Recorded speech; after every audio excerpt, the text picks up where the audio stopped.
Howdy, gamers. Today we're gonna play some Phoenix Wright. I'm just now realizing this is a bad idea purely because I just got over being sick and having like a sore throat for days on end, and now I'm gonna scream into a mic and I'm gonna scream objection at random pixels on a screen. So that'll be fun. So yeah, that is the agenda for today. I don't know if I'm gonna be doing one chapter, two, maybe three. I don't know how long this game is. And I did watch someone play a little bit of it ages ago though. So I kind of might have forgotten some stuff and I might remember some stuff. So that's your little like mini disclaimer. Don't get mad at me if I remember things in my brain thing. My little cranium. Yeah, that.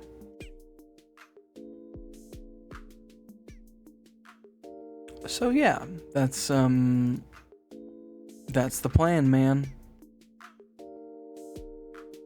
So with that being said,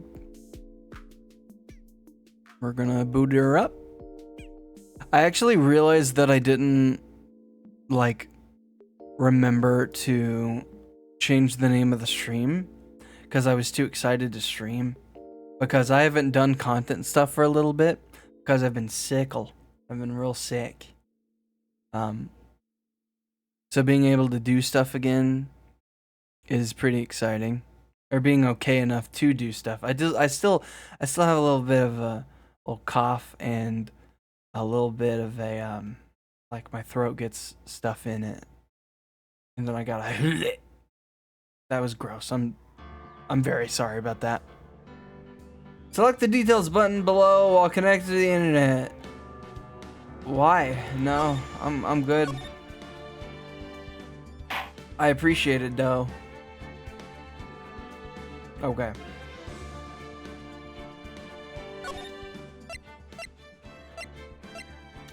Adjust sound effects. Okay, that's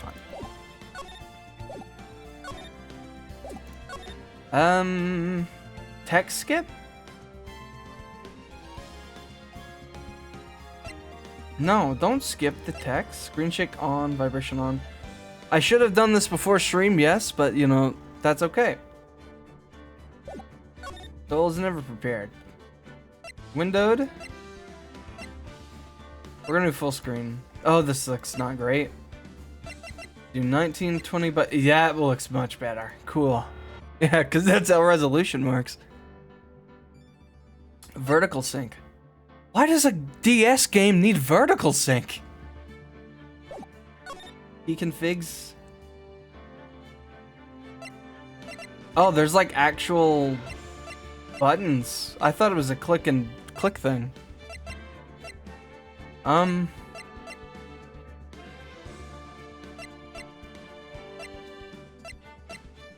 Whatever. The game will tell me how to play. I don't need to stress about it. Story mode off or on. Change to story mode where everything, including solving cases, will proceed automatically. No, I want to play the video game. Credits. Okay. I think that's enough for settings. Okay. Oh god. Okay. Game cap, sure. Ace Attorney. Bada bing, bada boom, baby. I don't know why I sounded like that one guy from Hasbin. No, not Hasbin. Wait, yeah, Hasbin. There's like two of them. I get a little confused. Alright, new game. Let me pull up chat. Alright, there we go. Play the video game. Episode 1. The first turnabout. Yes. Okay. I have an achievement. Thank you.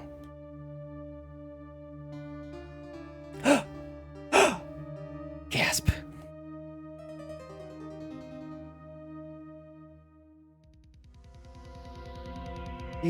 Dead. Damn it. Why me? I can't get caught. Not like this. I've got to find someone to pin this on. Someone like him. I'll make it look like he did it. Can I turn off? No, autoplay. August 3rd, 9:47 a.m. District Court. Defendant, lobby number 2. Boy, am I nervous. Right. Hiya, Chief. I'm glad I made it on time. Well, I have to say, Phoenix, I'm impressed. Not everyone takes on a murder trial right off the bat like this. It says a lot about you. And your client as well. Thanks. Actually, it's because I owe him a favor. A favor?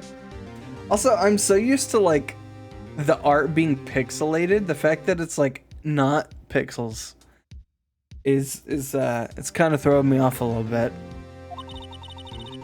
You mean you knew the defendant before this case? Yes. Actually, I kind of owe him my current job. Yep. He's one of the reasons I became an attorney. Well, that's news to me. I want to help him out any way I can. I just really want to help him. I owe him that much. It's over! My life, everything, it's all over. Is that your client screaming over there? Yeah, it's him. Death, despair, ooh! I'm gonna do it, I'm gonna die! It sounds like he wants to die. Yeah. Nick! Hey there, Larry. Dude, I'm so guilty. Tell him I'm guilty. Give me the death sentence. I ain't afraid to die. What? What's wrong, Larry? Oh, it's all over. I'm finished. Finished. I can't live in a world without her. I can't. Who took her away from me, Nick? Who did this? Oh, Nick, you gotta tell me. You took my baby away. The person responsible for your girlfriend's death. The newspapers say it was you. My name is Phoenix Wright. Here's the story. My first case is a fairly simple one. Dead. A young woman was killed in her apartment. The guy they arrested was the unlucky sap dating her. Larry Butts. My best friend since grade school. Our school had a saying. When something smells, it's usually the butts. In the 23 years I've known him, it's usually been true. He has a knack for getting himself in trouble. One thing I can say, though, it's usually not his fault. He just has terrible luck. But I know better than anyone that he's a good guy at heart. That, and I owe him one, which is why I took the case to clear his name. And that's just what I'm gonna do. August 3rd, 10 a.m. District Court. Room number 2.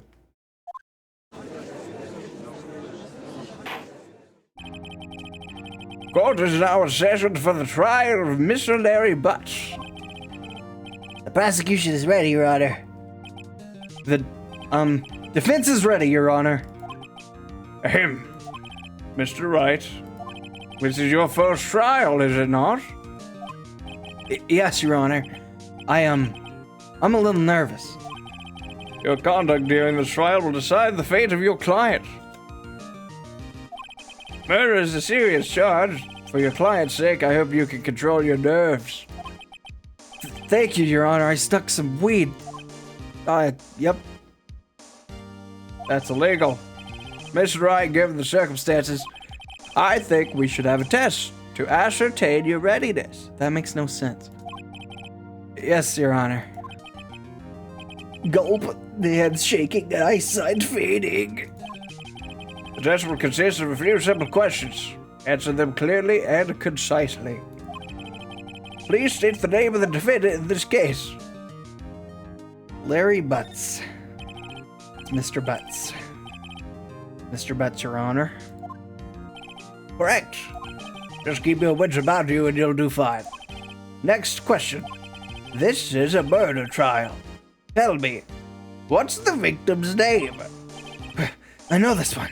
Glad I read the case report covered so many times. It's, wait, uh-oh. Why am I sounding like Sonic? No way, I forgot. I'm drawing a total blank here. Phoenix, are you absolutely sure you're up to this? No, I'm not. You don't even remember the victim's name? Oh, the victim. Of course I know the victim's name. I just forgot temporarily, because that's how forgetting things works. I think I feel a migraine coming on. Look, the victim's name is listed in the court record. Just press tab to check it at any time, okay? Because you're on a keyboard. Remember to check it often. Do for me, please, I'm begging you. Mr. Wright, who is the victim in this case? This Cindy is autopsy report. Cause of death, loss of blood. Okay. Can I not click it? Click. Cindy Stone. Okay. Cool. Okay. It's Cinder Block. It's Cindy Stone. The victim's name is Cindy Stone, Your Honor. Correct. Now, tell me, what was the cause of death? She died because she was hit with a blunt object, Your Honor. She was struck once by a blunt object. Correct. You've answered all my questions.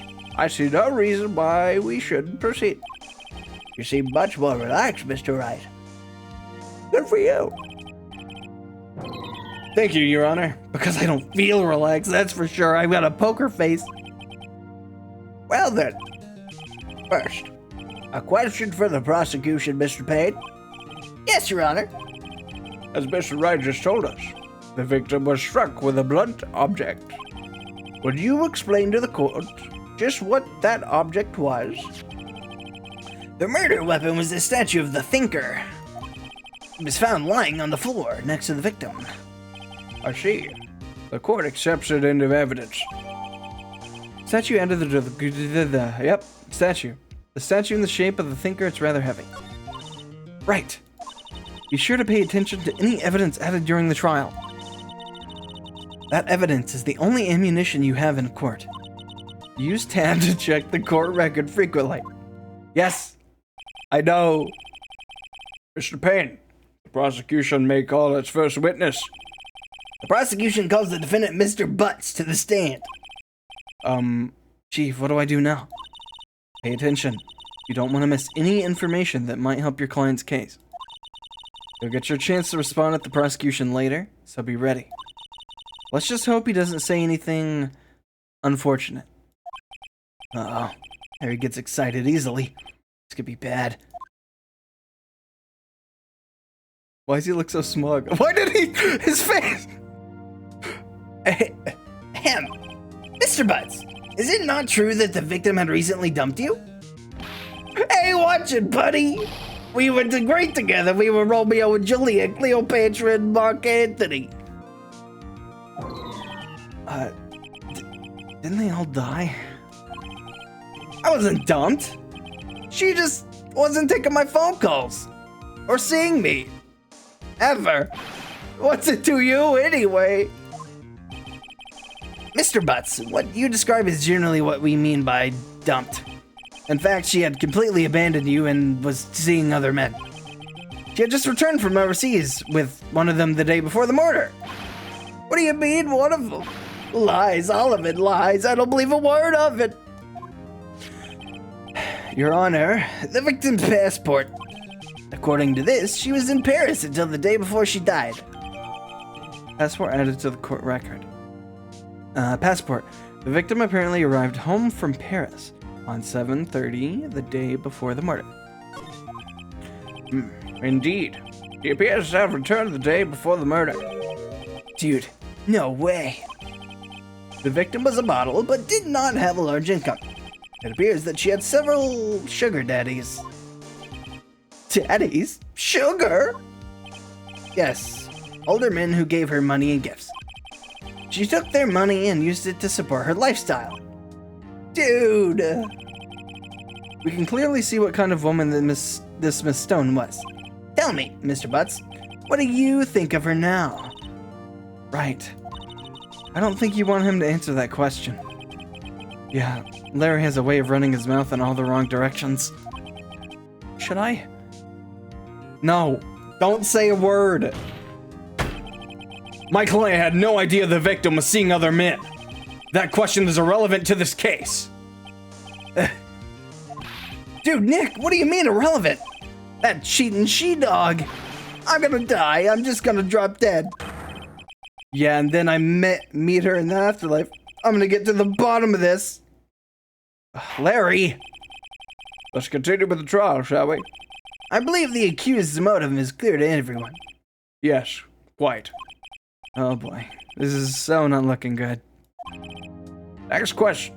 Wait, no. Next question. You went to the victim's apartment on the day of the murder, did you not? Gulp. Well, did you or did you not? Well, maybe I did and maybe I didn't. He went. What do I do? Stop him from answering. I'll send him a signal. Lie like a dog. Well, see, it's like this. I don't remember. You don't remember? Well, then we'll just have to remind you. I got a bad feeling about this. We have a witness that can prove he did go to the victim's apartment that day. Well, that simplifies matters. Who was your witness? The man who found the victim's body, just before making the gruesome discovery. He saw the defendant fleeing the scene of the crime. Order! Order in the court! Mr. Payne, the prosecution may call its witness. Yes, Your Honor. This is bad. On the day of the murder... Wait, no. On the day of the murder, my witness was selling newspapers at the victim's building. Please bring Mr. Frank Sawet to the stand.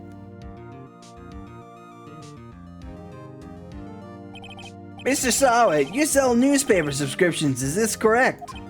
Oh, yes. Newspapers, yes. Mr. Sawet, you may proceed with your testimony. Please tell the court what you saw on the day of the murder. Witness testimony. Witness's account. Okay. I was going door to door selling subscriptions when I saw a man fleeing my apartment. I thought he must be in a hurry because he left the door half open behind him. Thinking it strange, I looked inside the apartment. Then I saw her lying there, a woman not moving, dead. I quailed in fright and found myself unable to go inside. I thought to call the police immediately. However, the phone in her apartment wasn't working.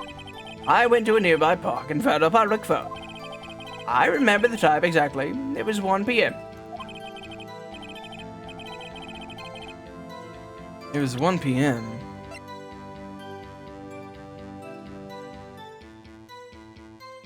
What do you mean it was 1 p.m.? She didn't die until 4 to 5 p.m. I think you're full of shit. You're full of it. The man who ran was, without a doubt, the defendant sitting right over there.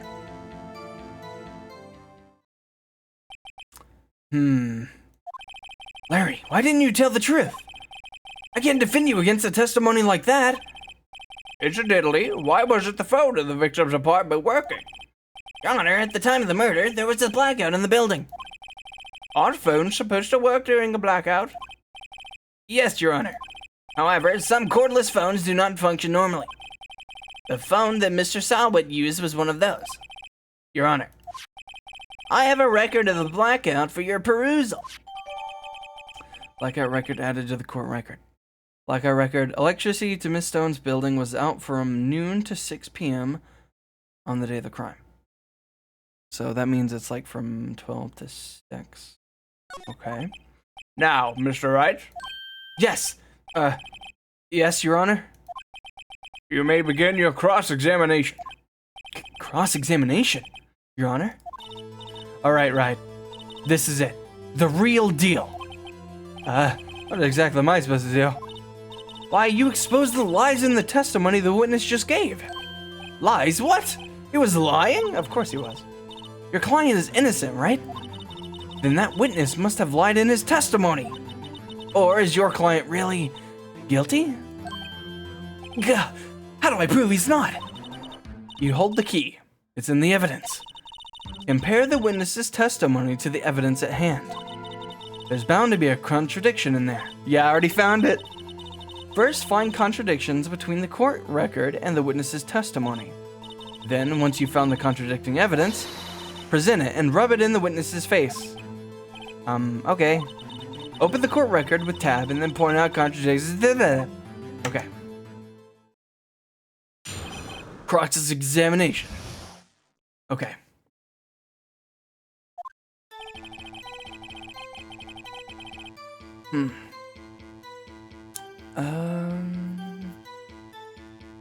I was going door to door selling subscriptions when I saw a man fleeing an apartment. I thought he must be in a hurry because he left the door half open. No. Thinking it strange, I looked inside the apartment. Then I saw her lying there, a woman not moving, dead. I quailed in fright and found myself unable to go inside. I thought to call the police immediately. However, the phone in her apartment wasn't working. I went to a nearby park and found a public phone. I remember the time exactly, it was 1 p.m. The man who ran it was, without a doubt, the defendant sitting right over there. Okay. Time was 1 p.m. This says 4 p.m. to 5. Objection! You found the body at 1 p.m.! You're sure? Yes, it was 1 p.m. for certain. Frankly, I find that hard to believe! Your statement directly contradicts the autopsy report. The autopsy notes the time of death at some time after 4 p.m. There was no body to find at 1 p.m. How do you explain this 3-hour gap?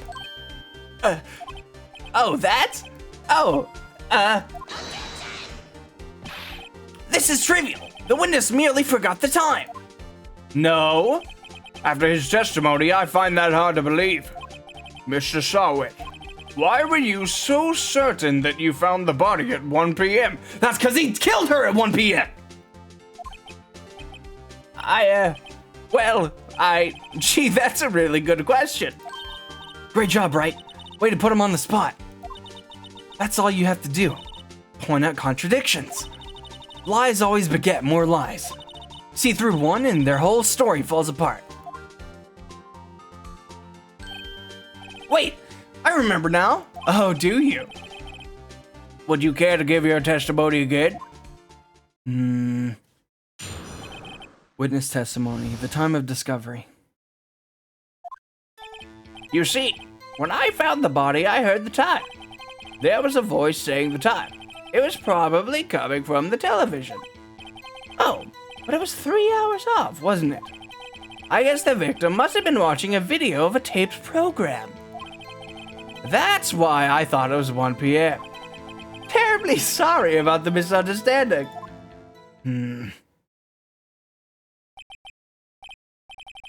I see. You heard a voice saying the time on a taped program. Mr. Wright, you may cross-examine the witness. Right. You know what to do. I've got this one. I didn't. Okay. Cross-examination, time of There was a power outage! You see, when I found the body, I heard the time. There was a voice saying the time. It was probably coming from the television. Oh, but it was 3 hours off, wasn't it?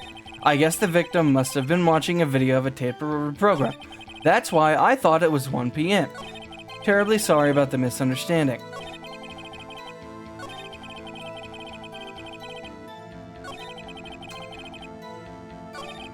There was a voice saying the time. It was probably coming to... Sir.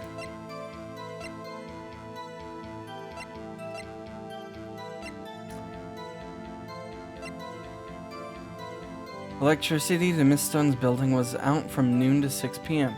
If it was noon, then it... Objection! Hold it right there! The prosecution has said there was a blackout at the time of the discovery. And this record proves it. You couldn't have heard a television or a video! The defense has a point. Do you have an explanation for this, Sawit? No, I find it quite puzzling myself. Quite. You're full of shit. Well, wait, I remember now. You can't just keep magically remembering things that didn't happen. You're a liar. Mr. Sawit, the court would prefer to hear an accurate testimony from the very beginning. These constant corrections are harming your credibility. That, and you seem rather distraught. My apologies, Your Honor. It must have been the shock of finding the body. Very well, Mr. Sawit. Let's hear your testimony once more, please. All right. Hearing the time. Actually, I didn't hear the time. I saw it. This fucking guy. There was a table clock in the apartment, wasn't there? Yeah, the murder weapon.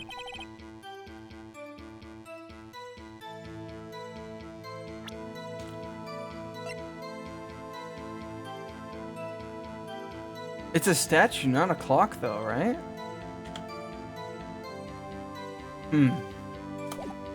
The murder weapon the killer used to hit the victim. That must have been what I saw. You saw a clock. I guess that would explain it. The defense may cross-examine the witness. Gladly. Hearing the time. Actually, I didn't hear the time, I saw it. There was a table clock in the apartment, wasn't there?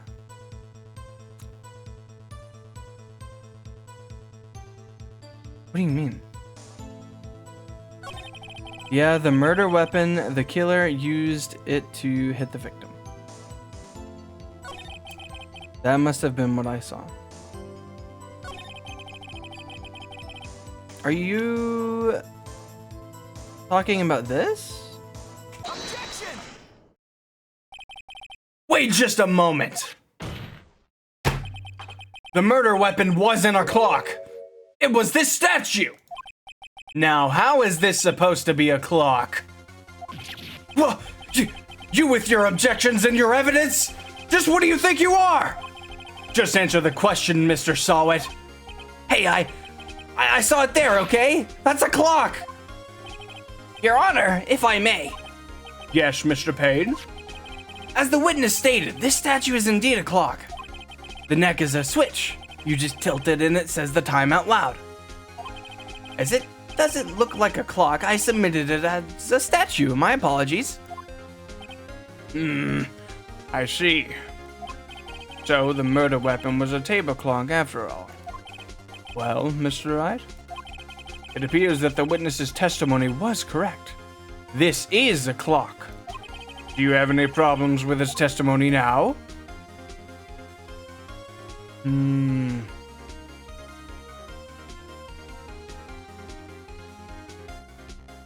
Not that I can think of. I guess not. There was a clock on the scene, so no problem. Right! Are you out of your mind? That clock doesn't look like a clock at all. I don't know. Clocks looked weird. I don't know. The witness couldn't have possibly known it was a clock just by seeing it. He said himself he never entered the apartment. It was in his testimony. Hey, you're right. There's something the matter. Does the defense have anything to add? Yes, I do. The only way he could have known that weapon was a clock is to hold it in his hand. Yet the witness testified that he never even entered the apartment. Clearly a contradiction. Indeed. The witness knew it was a clock because he went into the apartment. You're lying. You were inside the apartment on the day of the murder. Oh yeah, prove it. Prove I went in there. I'll do better than that. I can prove you were the one who killed her. You struck her with the clock, and the shock of the blow triggered the clock's voice. That was the sound you heard. Order in the court. Intriguing. Please continue, Mr. Wright. Yes, Your Honor. Mr. Sawit, the sound must have left quite an impression on you. Understandable, since the murder weapon spoke just as you hit the victim. That voice was burned into your mind. That's why you were so certain about the time. What's the meaning of this? This is all baseless conjecture. Baseless? Just look at the witness's face. Would the witness care to elaborate? Did you strike the victim with the clock? That day, I never. Look, the clock. I heard. No, I mean, I saw. Shut up! I hate you! It was him, I tell you, I saw him. He killed her, and he should burn! Burn, give him death!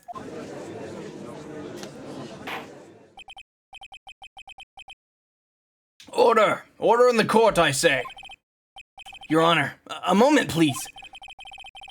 There isn't a shred of evidence supporting the defense's claims. Mr. Wright? Your Honor? You claim the sound of the witness heard came from the clock. Do you have any evidence? The whole case is riding on this. I better think it through carefully. Your Honor, the sound Mr. Sawat heard was definitely this clock. A fact which is clear if you simply...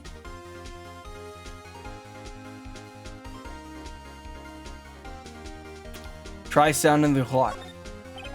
Let's sound the clock now, here in this court. Your Honor, may I have the clock? I ask the court to listen very carefully. I think it's 8:25. That certainly is a strange way to announce the time. Well, he is the thinker after all. So, we've heard the clock. What are your conclusions, Mr. Wright? Mr. Payne, can you tell me what time it is now? It's 11:25. As you can see, this clock is exactly 3 hours slow. Precisely the discrepancy between what Mr. Sawat heard and the actual time of death. So, Mr. Sawat, try to talk your way out of this one. You forgot one thing. Uh-oh. What's he talking about now? While it may seem like that clock is running 3 hours slow, it proves nothing. How do you know it was running 3 hours slow on the day of the murder? If you can't prove that, you don't have a case. He's right. How am I gonna prove that? Damn it, I was so close. Mr. Wright, it seems you lack the critical evidence to support your claim. Yes, Your Honor. This means I cannot let you indict the witness. Unfortunately, this ends the cross-examination of Mr. Frank Sawit. I come all the way down here to testify, and look what happens.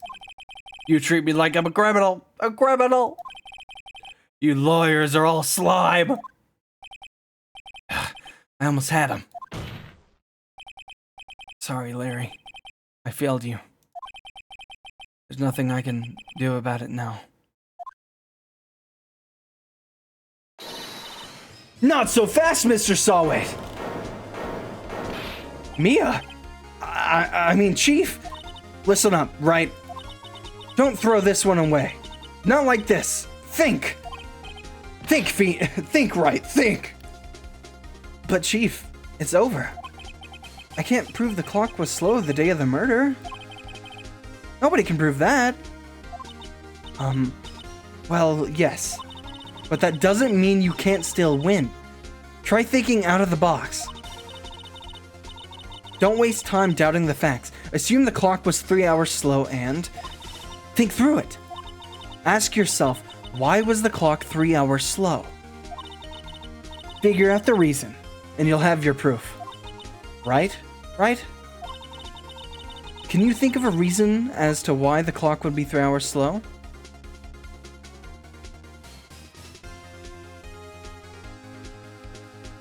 I'm gonna say yes. Wait! Maybe I can prove it! You must have evidence somewhere that can prove it, right? Find it, and let them have it. Well, Mr. Wright, you say the clock was already running slow on the day of the murder. Have you found evidence to support this claim? Of course. There is a piece of evidence in the courtroom that can prove my claim beyond a doubt. Ha! Tough words. Let's see you pull this one off. Let's see the evidence that proves why the clock was running slow.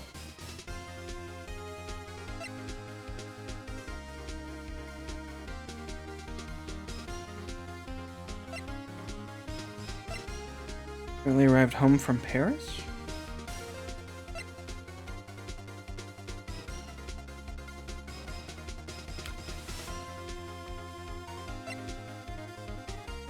Time difference, right? Blah. The victim had just returned home from abroad the day before the murder. As we all know, the time difference between here and Paris is 9 hours. When it's 4 p.m. here, it's 1 a.m. the next day there. The clock wasn't 3 hours slow, it was 9 hours fast. The victim hadn't reset her clock since returning home. That's why the time you heard when you struck her dead in her apartment was wrong. Proof enough for you, Mr. Sawit. Or should I say, Mr. Did It? That was stupid. Oh my god. I'm losing my voice. I can hear it. I can feel it. Order! Order, I say!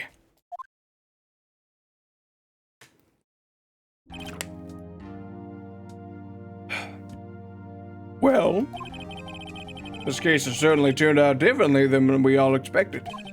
Mr. Payne, your witness? He was arrested and has been taken away, Your Honor. Very well. Mr. Wright? Yes, Your Honor. I have to say, I'm impressed. I don't think I've ever seen someone complete a defense so quickly. And find the true culprit at the same time. Thank you, Your Honor. At this point, this is only a formality, but this court finds the defendant, Mr. Larry Butts, Not guilty.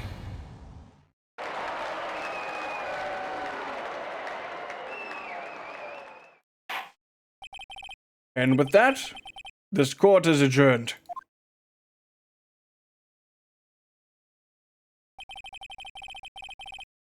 It turns out that Frank Sawit was a common burglar. He posed as a newspaper salesman to check and see when people were out of the house. That day, when Larry went to her apartment, the victim wasn't home. After he left, Mr. Sawit let himself in to do his dirty work. While he was searching her place, the victim returned. Flustered, Mr. Sawit grabbed the nearest blunt object he could find.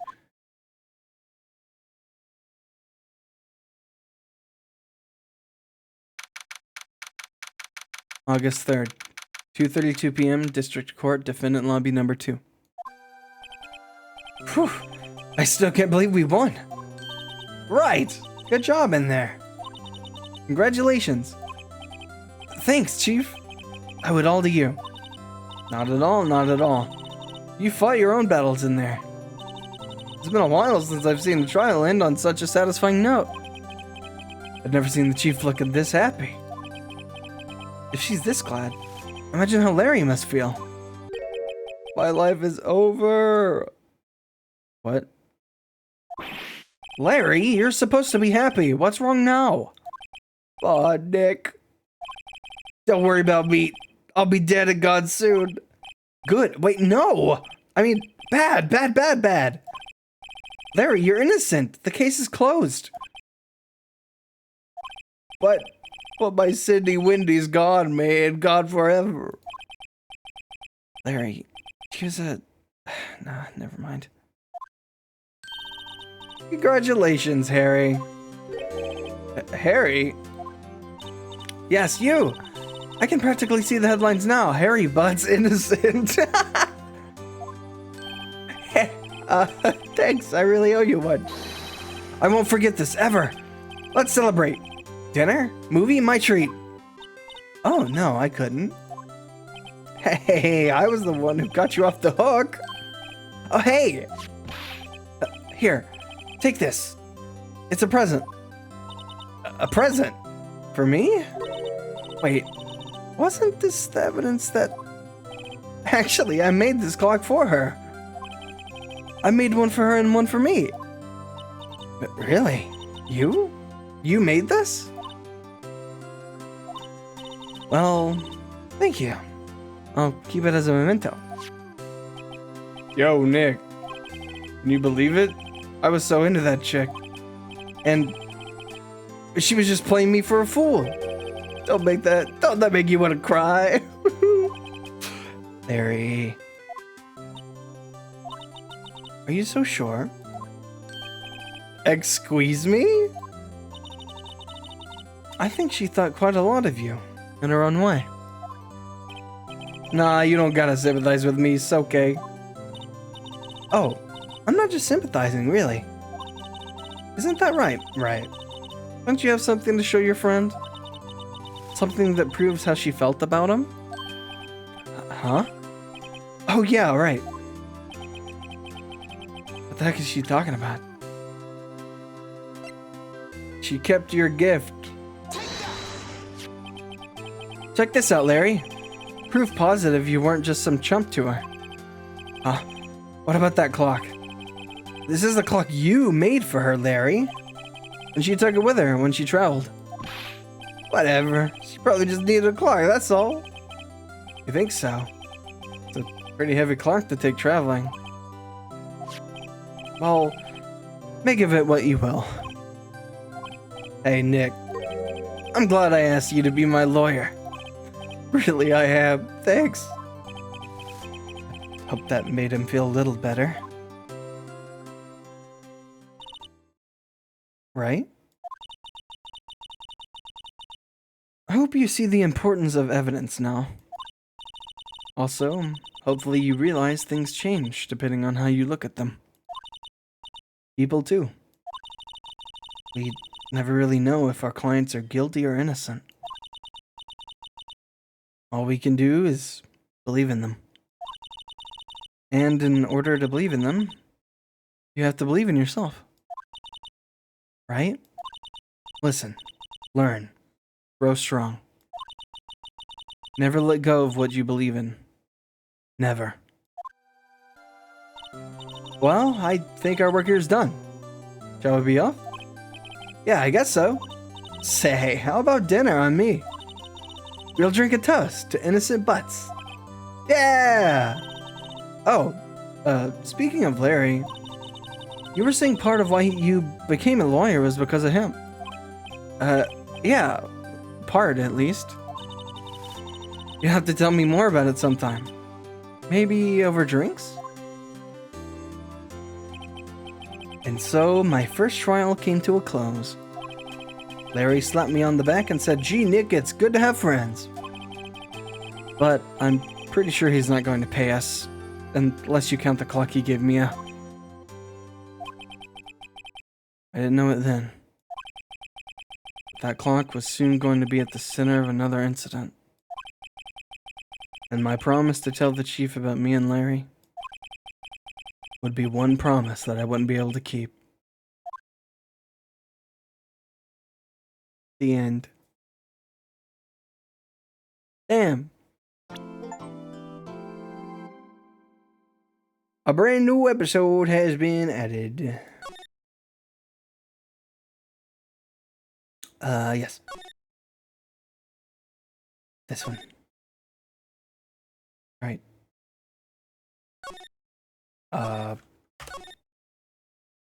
No. Fucking. There we go.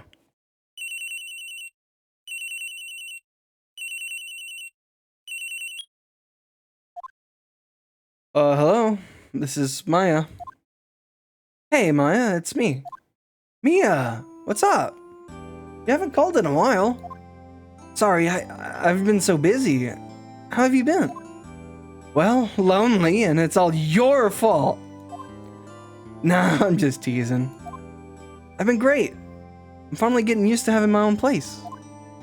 That's good to hear. Actually, I'm calling because I have a favor to ask. I know. You want me to hold evidence for you? Sharp as always. There's a lot of buzz about the upcoming trial.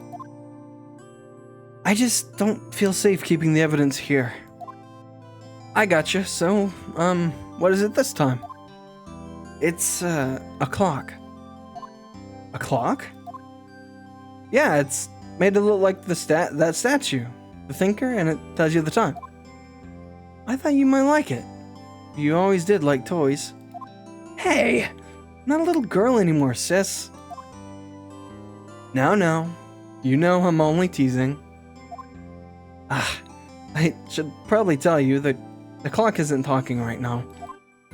Huh? It's not working. That's lame. I had to take the clockwork out, I'm sorry. I put some papers inside it instead. Papers? Is that the evidence then? Well, there's a possibility that it might turn out that way, yes. Can you come by the office tonight, say 9, to pick it up? I'll be in a pre-trial meeting until then. Okay, sis, but I expect dinner. Something good. Like, burgers. I could really go for a good burger. Okay. I'll hit the usual joint. Alright, it's a deal. Okay, sis, see you soon. Yep. I'll be waiting, Maya. Conversation recorded. September 5th, 9:27 a.m.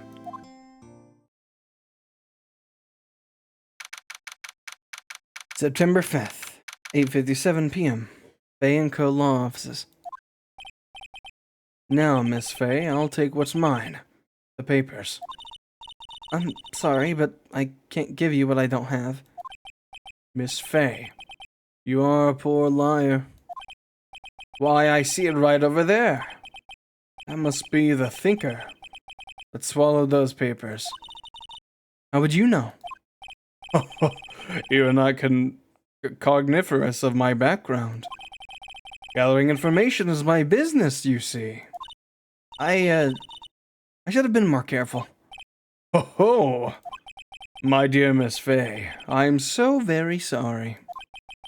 But I'm afraid I must ask you for one more thing. Your eternal silence. Farewell, Miss Faye. What? Oh. Are they gonna think it's Larry? Oh. Red, white, blue. Oh shit. September 5th, 9:08 p.m. Faye & Co. Law Offices. Uh-oh, I'm late. Huh. That's strange. Guess the chief left without me. She said her sister was coming over, so we should all go out for dinner. What's that smell? Blood? Mia! Maybe she's in her office. Did. I smell blood, and that can't be good. I have to check and see if Mia, the chief's okay.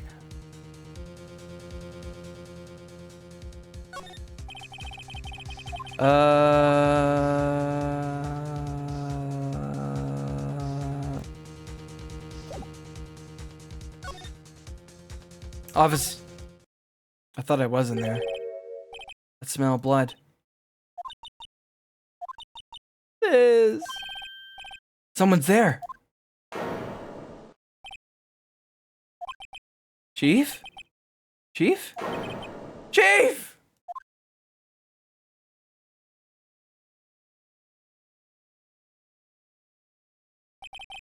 Who are you?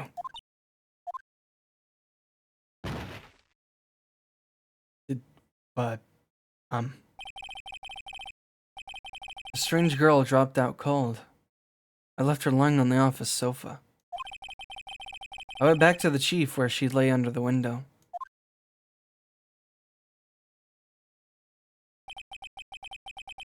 Her body was still warm.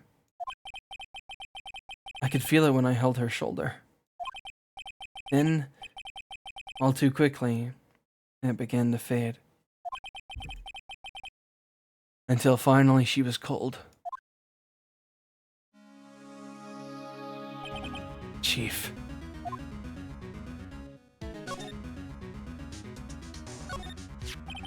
It's encrusted with dried blood. How ironic that this became the murder weapon.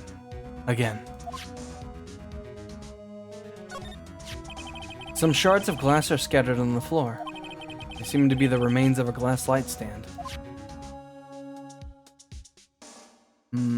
Up. The chief's chair. A simple, functional design. Feels pretty good to sit in, too.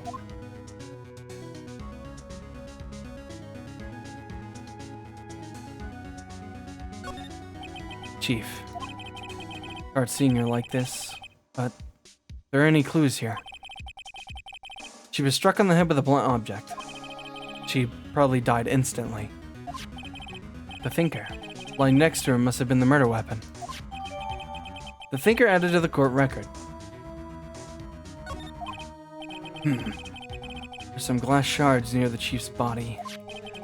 I see pieces of the glass light stand lying broken in the back of the room.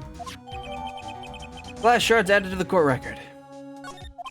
Nothing else that seems like a clue here. A piece of paper. It must have fallen from Mia's hand. What could it be?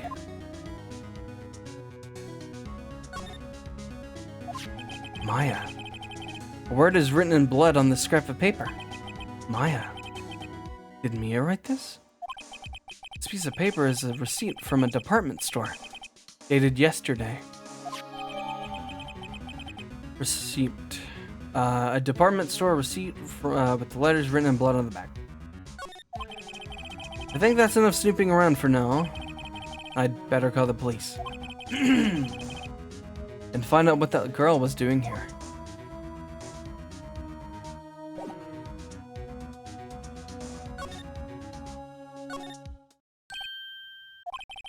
That girl just now. Where'd she go? I put her right there on that sofa. Uh-oh. I hope she didn't run on me.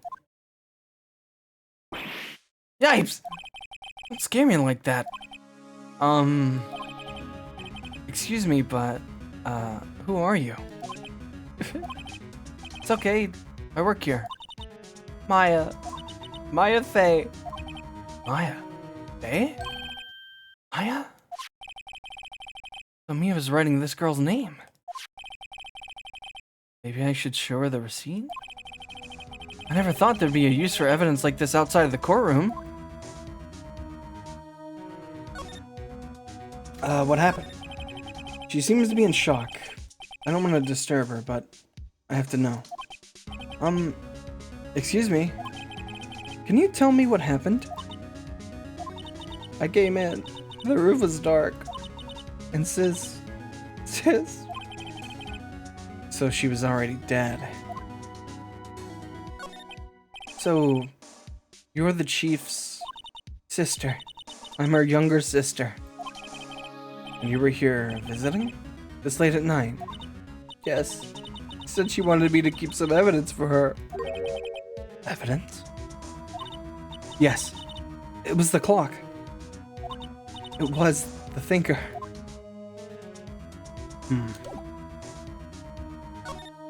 Nope.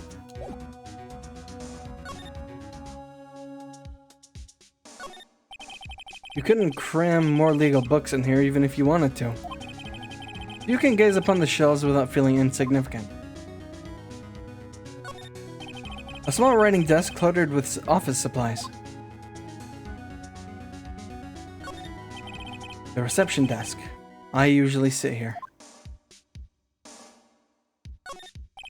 This sofa's for clients. It's leather. Real luxury model. The door to the chief's office. It's slightly open. I'd better not touch the doorknob. A large painting. I guess you'd call this modern art. I, on the other hand, call it a mistake. Oh my god. Alright, here's your dead sis. Before Mia died, she wrote a message with her own blood. She wrote it on the back of this receipt. That's my name! But why? Why would she write my name? Please, just calm down. Why would sis write my name? Oh, now I've done it. I'd better hurry up and call the police. Okay.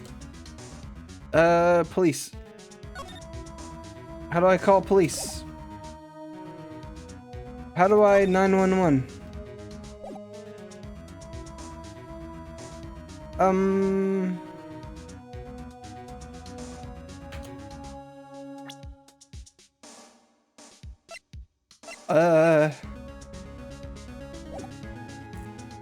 I confuse.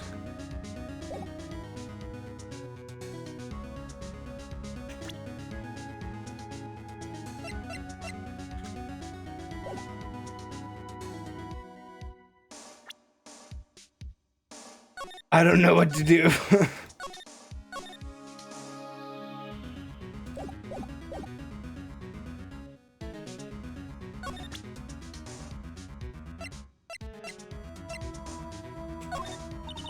I'm sorry. I've never seen that before.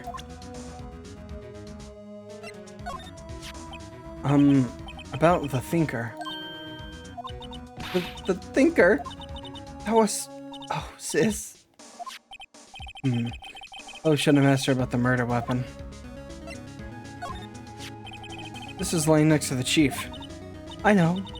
I saw it there too. I thought they might be pieces of the light stand. Maybe. Never heard of glass light stand before. That's about it, really. I don't know what more you want from me.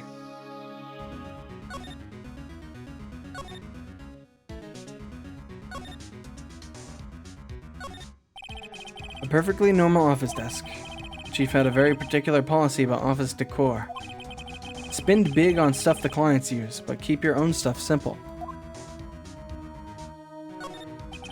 A fading coat ledger book. Everything is written in the chief's ultra neat handwriting. It's a small office, but it makes a good bit of money.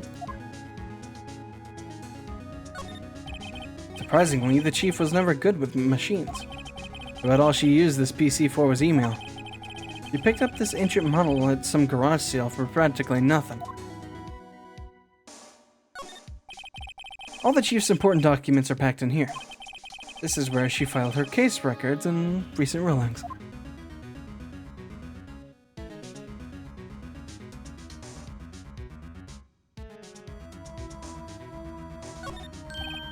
Right.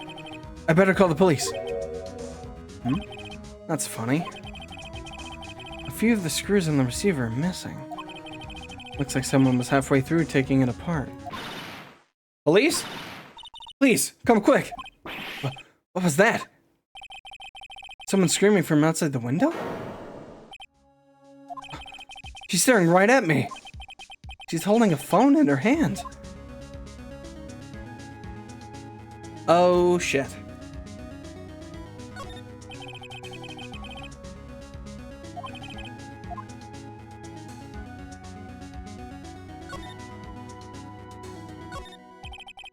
There's a large building right across from the office. The Gatewater Hotel. A nice, luxurious place.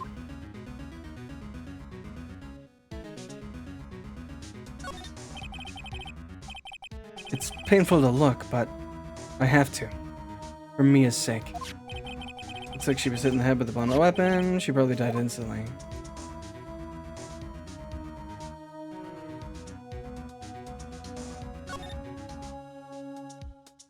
I think that's about it.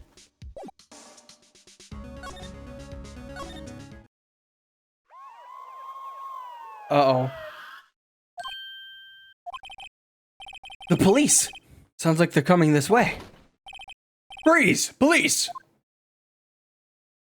Oh, it's you! Alright, I'm Detective Dick Gumshoe, see? Gumshoe? What an odd name. We received a report from the building across the way, you see? Got a person saying they saw a murder. It must have been that woman I saw. Anyway, I don't want either of you moving an inch, okay? Great. Just great. Maya, wait. She wouldn't have... Nah. Whoa!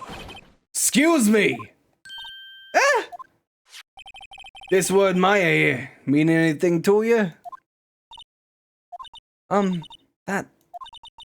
That's my name. What? The victim drew this here note on their blood, see? With her dying breath. She wrote down the killer's name. Killer? But case closed, you're coming down to the precinct, ma'am. What? Oh, this voice is gonna kill my throat. Absolutely. But it's worth it. Mia's younger sister, Maya, was arrested on the spot. I was taken in for questioning and didn't get out until the next morning. My eyes were heavy, but I couldn't sleep. I sat around, waiting for visiting hours to begin at the detention center. I had to talk to Maya as soon as possible. September 6th, 9:07 a.m. Detention center visitor's room. Wow. They have poor Maya locked up like a criminal. Oh, it's you. You're the lawyer. Good morning. Good morning. Looks so tired. Are you gonna be my attorney? Oh, that's what I wanted to talk to you about. Of course. First things first. I better get her cheered up. Yeah, of course I will. Cheer up. Really? Whoa. I see the wrong thing. She looks sadder now. What's wrong? You don't think I can do it? No. No one could. Who would believe me? Even you. When you found me in the office, you looked at me like I had done it. Did I look at her like that? No. I never thought... It's okay. I understand. And I've also heard about you. Heard? Heard what about me? I was talking to my sister on the phone the other day. Today was my junior partner's first time in court. Wow, really? How'd that go? It was quite the scene. Honestly, I was on edge the whole time. Been a while. So, he crashed and burned? He's a genius. One of those strike fear into the hearts of evil types. The only thing he's lacking is experience. Huh. Sounds like it was fun. Well, I know who to go to if I ever get into trouble now. I don't know, Maya. I think you might want to wait. Give him 3 more years. That is, unless you want to be found guilty. That's what she said. I'm sorry. I didn't mean to insult you. No, it's okay. It's true, I guess. But at the same time, I can't just sit by and watch. When I think of the person who did this to Maya, or Mia, oops. I know. Maya. There's something I've been wanting to ask you. Yes? What's with that outfit? Oh, this? This is what all acolytes wear. It's my uniform, you could say. Acolytes? Like, people in religious training? What is it you do? Oh, it's nothing strange, really. I'm a spirit medium in training. A spirit medium? I'm pretty sure that qualifies as strange. Spirit mediums. So you're an acolyte, medium in training? That's right. The Fae family, especially the women, have always been very sensitive to the spirit world. Wait a second. You said the Fae family? So, Mia was into this stuff too? Of course! She left the mountain to follow her career, she said. Her powers were first class too. I had no idea. Wait. What? So, you're a real honest-to-goodness spirit medium? With ESP and all that? Yes, in training. Well, can't you contact Mia's spirit then? We can just ask her who killed her. I'm sorry. I'm still in training. I can do something on that level. I thought that would be too easy. Could you tell me about the day of the murder? Yes. Let's see. That morning, I got a call from my sister. She wanted me to hold on to a piece of evidence for an upcoming trial. Evidence? Yes. That clock shaped like the Thinker. The one Larry made. How could that have been evidence in a case? Right. She said something about that. I remember. You want to hear it in her own voice? Her own voice? Sure. Yes, I'm pretty sure our conversation is on a cell phone. You recorded it? Yeah. I forgot how to delete those things. So you say you have a conversation with your sister on your cell phone? Let's hear it. Right. Oh, I just remembered. That detective took my cell phone. Sorry. Oh, right. Of course. Next time I see Detective Gumshoe, I'll ask him for it. I'll write you a note so you don't forget, okay? Sure, thanks.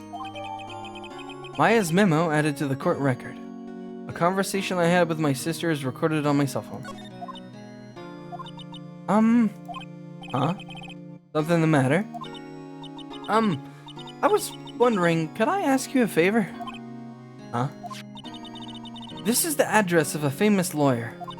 My sister gave me this a long time ago. She said if I was ever in trouble, I should call him. And, well, I'm in trouble. Do you think you could go ask him to represent me? I can try. Sure, why not? I'll go ask. Thank you so much. I have no one else to turn to. Say, what about your parents?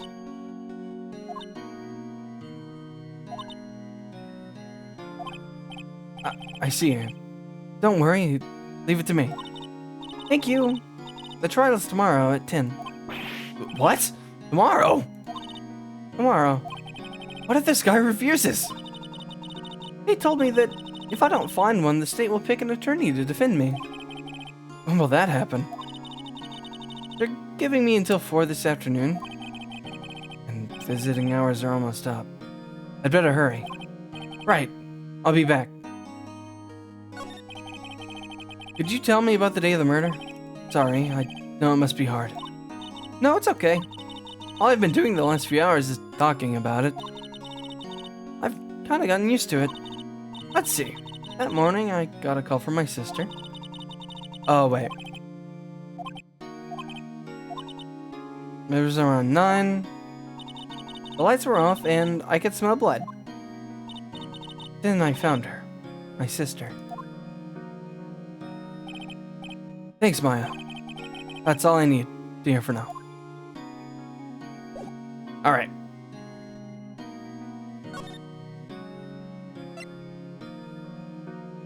This one. September 6th, Grossberg Law Offices. According to the receptionist, the big boss is out. He couldn't say when he'd be back. Must be hard to keep track of everything when you're a famous lawyer. Not to mention, run an office like this. I guess I'll just have to come back later.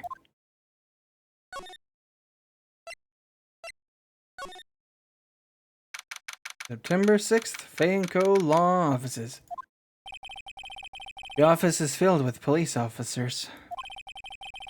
They're all busily searching for clues. Hey, you there. This is a crime scene, pal. No trespassing. Sorry, don't I know you from somewhere? Wait, you're that Butts guy, aren't you? No. Phoenix Wright. How could anyone mistake me for Larry? I guess I got the wrong name, Mr. Wright. Sorry about that. And that Butts guy, he was a killer, and you're no killer, right? He was proven innocent. Right. And you were Detective Gumshoe. Gumshoe, wasn't it? Dick Gumshoe? Right. At your service. Hang on, that's Detective Gumshoe to you, pal. Anyway, get the name right. And don't go calling me Dick. Hey, Dick, get over here. Yes, sir. But be right there. You're a lawyer, right, pal? If you got business here, you'd better do it quick. He thinks I'm Maya's lawyer. Ooh, I like this song. Okay. Plant. Mia's favorite potted plant. I remember it had this bizarre name no one could ever remember. Borderline stricta, pal. Who's that? The sky is blue, and so am I. There's that hotel right across the way. An old movie poster. Apparently, this was the first movie that made Mia cry when she saw it. I'll have to check it out one of these days. Mia's desk. Perfectly clean, as always. The only thing it's missing is Mia. There's a horrendous amount of legal books here. Scarier still is that Mia probably read all of these.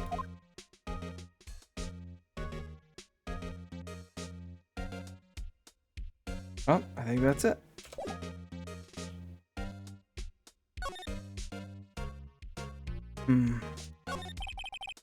About Miss Fay. Did you do an autopsy?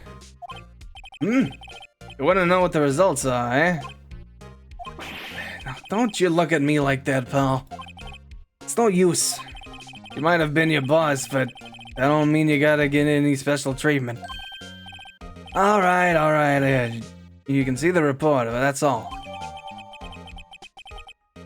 Mia's autopsy report.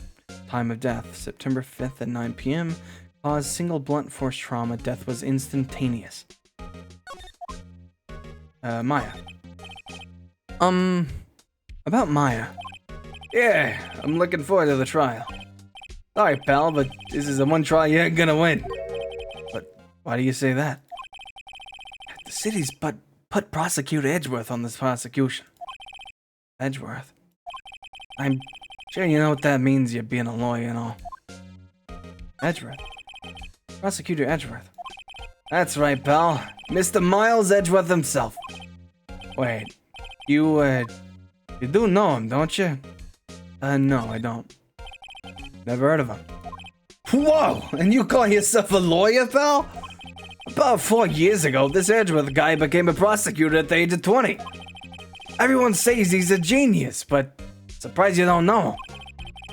Of course I know him. I was just playing dumb. He's a cold, heartless machine who'll do anything to get a guilty verdict. There are rumors of back alley deals and forged evidence. All I know for sure is that Edgeworth hates crime with an almost abnormal passion. I never imagined I'd be facing him so soon. Ooh. Well, I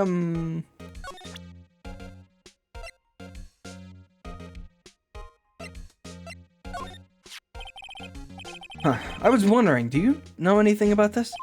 That statue? That's the murder weapon. Huh? He thinks the clock is just a statue too? Starting to wish I'd never seen this thing. There was broken glass at the crime scene, right? Hmm? Oh, that? Seems like a glass stand next to the victim fell over. The glass shards were pieces of the broken stand. Hmm? What's that? Sorry, pal, but I got no info for the likes of you. Oh. Maya's memo. Maybe I shouldn't give that to him. There was a piece of paper next to the victim, wasn't there? Yeah, the one with the killer's name written on it. Are you sure that Mia wrote it herself? Given the condition of the writing, it's hard to say if it's handwriting or not. But there's no proof that Mia wrote it.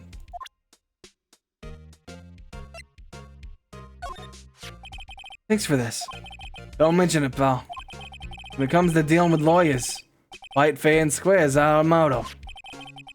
I don't know how I feel seeing everything written up like this. It makes Mia's death seem so routine. Well, thank you, Gumshoe. You're probably gonna be my favorite character.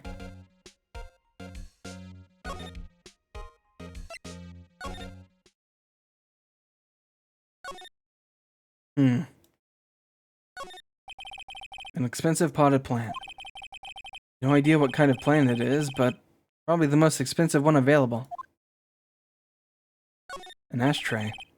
A table for clients. An elegant ebony case, and if I'm not mistaken, that lighter's made of solid gold. Even I can tell someone here's got money to burn. That painting has been bugging me ever since I stepped in here. The oil paint is so thick it's practically giving me a stuffed nose. I'm sure the price is nothing to sneeze at either, for that matter. Expensive-looking mahogany bookshelves filled with expensive-looking books. Funny. They don't seem like they've ever been read.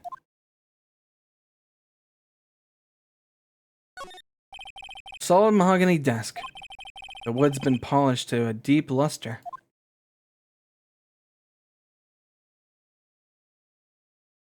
Well, I think that's it.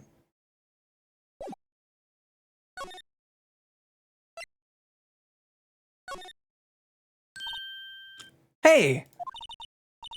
What is it? Did you meet the lawyer?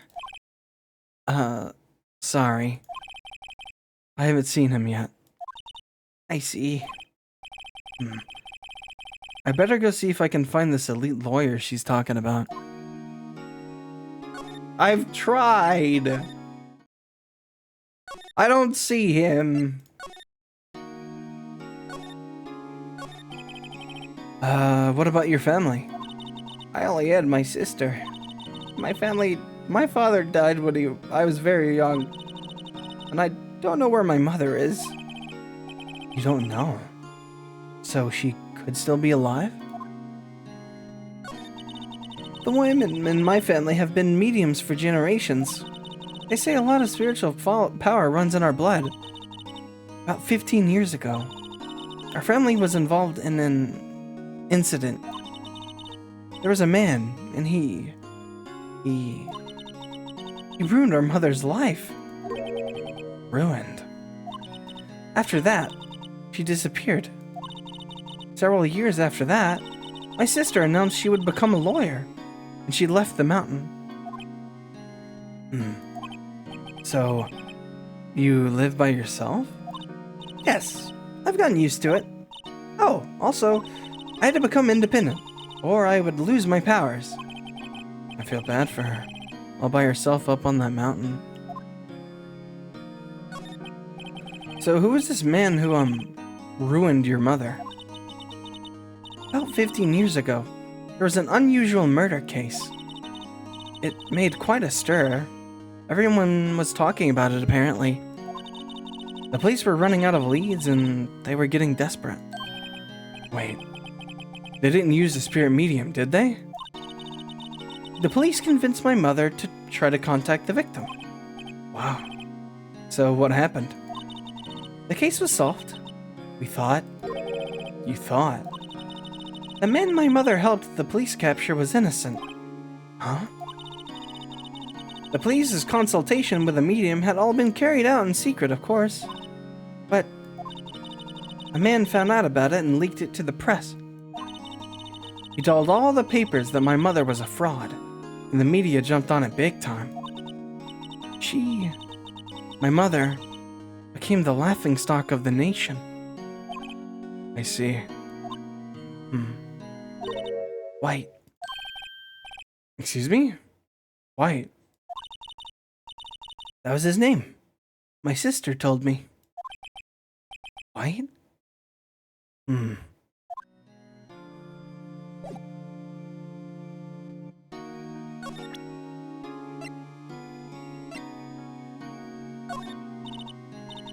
Sorry, I've never seen that before. Oh,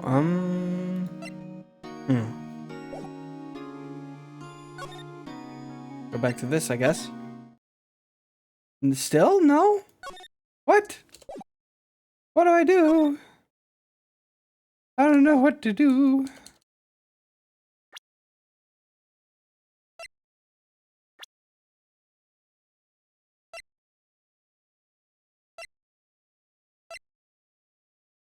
Miles Edgeworth, age 24, a gifted prosecutor and a ruthless man who'd do anything to get a guilty verdict.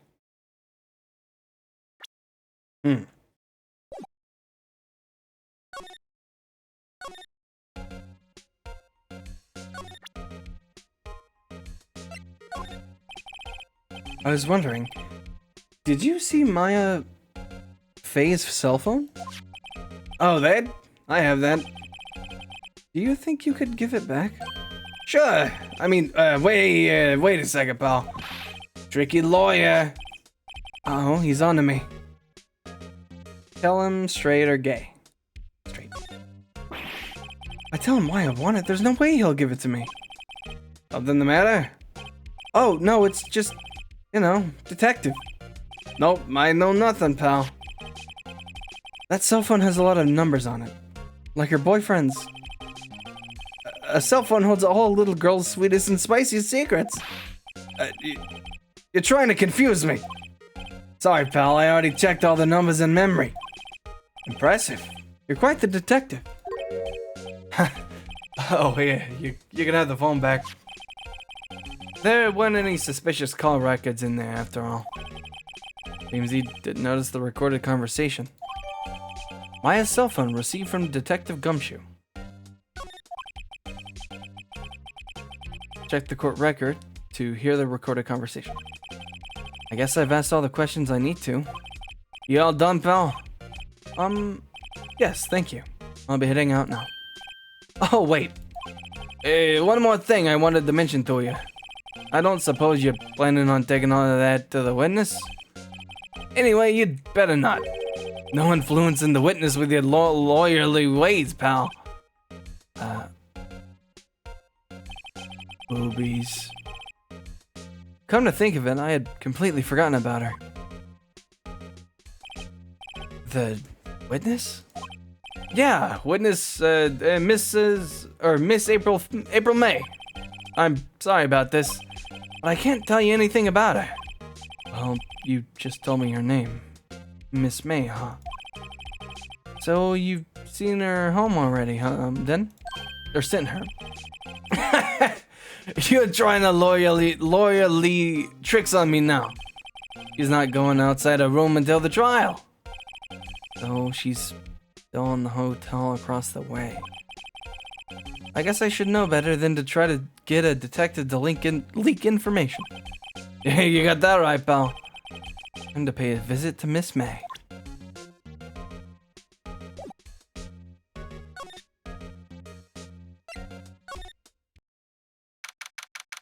September 6th. Gatewater Hotel, room 303. Well, hello there, handsome. Hi. Smooth, right? Real smooth.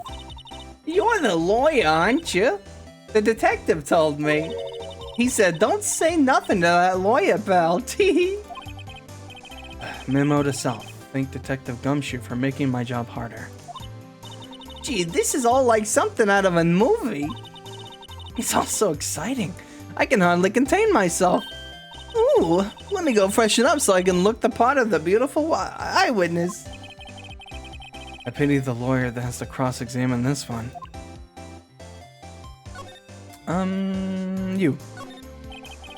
There's a screwdriver stuck in this drawer. I wonder what's inside. Let's take a look. Hey! What are you doing? Don't touch it. Ooh, bad boy. You really shouldn't pry around in other people's rooms now. You wouldn't want to make me upset, would you? Upset? Thought she was gonna explode for a second there. I wonder what could be inside the drawer. Booze? The late summer sunlight streams through the window. There's the Fay & Co. Law Offices building, of course. You can see the inside of the room pretty clearly from here. I think it would be a little difficult to recognize a face from this distance, though. A bottle and 2 glasses are on the table. Somebody must be staying with her.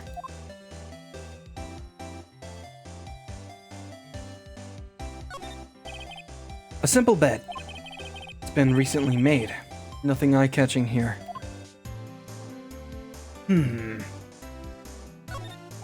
Ah, a still scene painting. Wait, should that be still life? Whatever. One of those is hanging on the wall. The flowers are fake, as expected. I know sunflowers and tulips, but that's about the extent of my floral knowledge.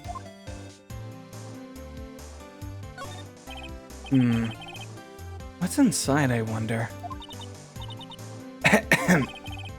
Maybe later.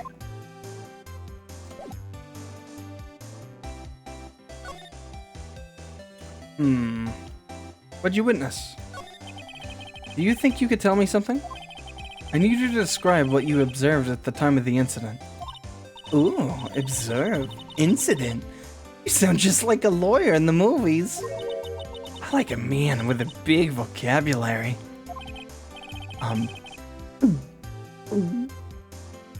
Better not encourage her. You know that thing that happened the other day? The bad thing? What did you see when it happened? I don't suppose you could tell me about it? Pretty please? Let me see. Well, dream on.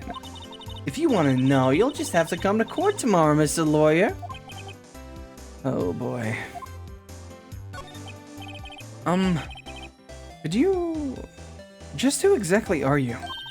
Ooh, Mr. Lawyer, are you hitting on me? No, hey. I'm just doing my job here. You know, you're cute when you blush. Believe me, this is the first time in my life I've blushed this much. Right, can you just tell me what it is you do? Well, no, gee, and you had your little hopes up, didn't you? Oh boy.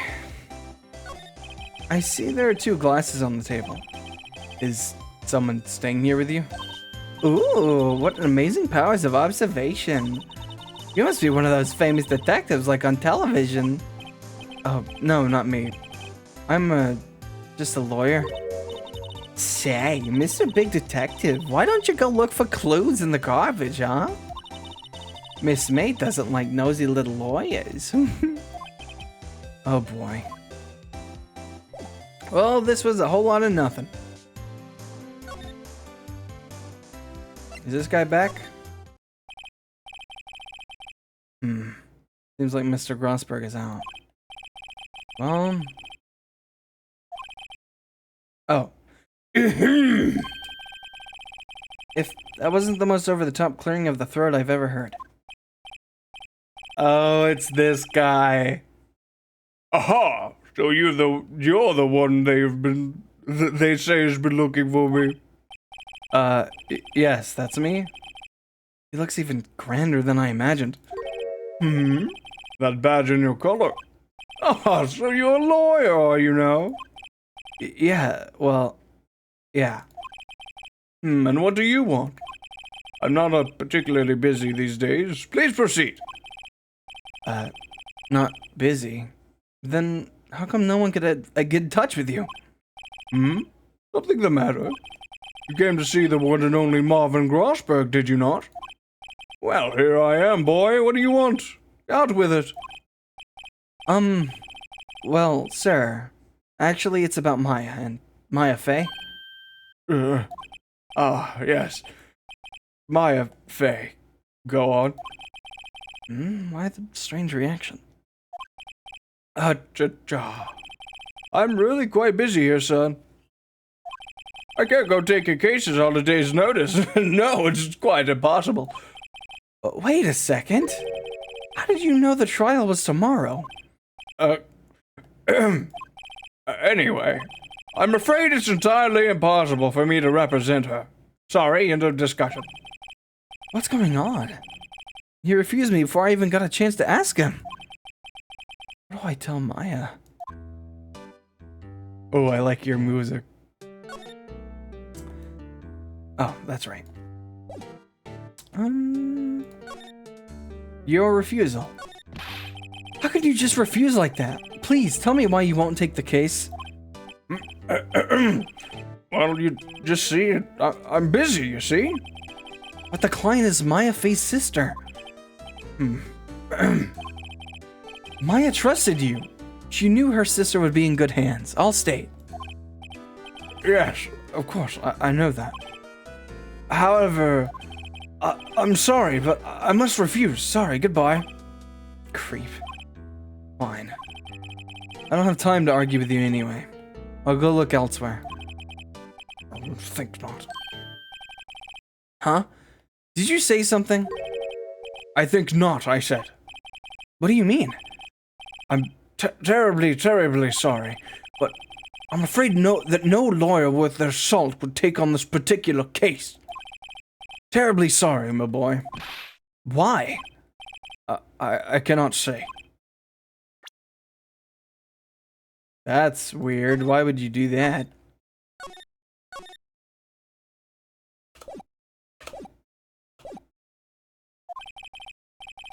I beg your pardon, but could you leave now?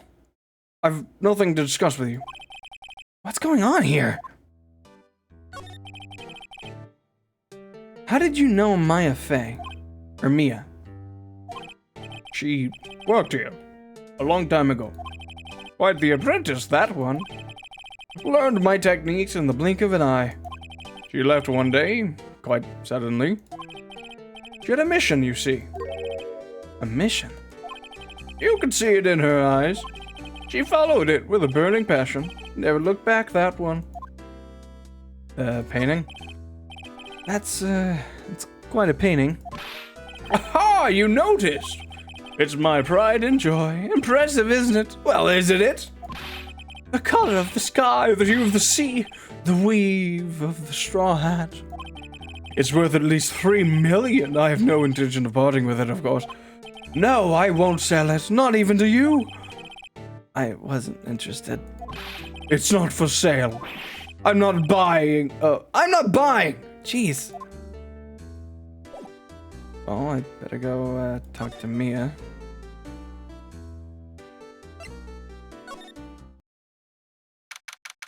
September 6th, 3:42 p.m. Detention Center Visitors Room. Hiya.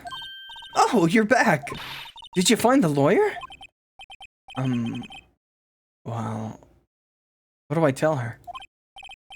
Well, see, just be honest. I really don't think you should use that guy. He didn't seem healthy. He was all skin and bones. What really happened? You don't mean he refused to help? I see. I've been abandoned then. Just a little longer now than before the state-appointed lawyer comes, I guess. 4 p.m. Time's up. What should I do? Do I just leave her and go home? No! I've made up my mind. I'm going to defend you whether you want me to or not. Why? Why? Well, I can't abandon you. No one is as sad as a person without any friends. I know. I've been there. A long time ago. Why did I become a lawyer in the first place? Because someone has to look out for the people who have no one on their side. Maya, I won't abandon you. You can count on me.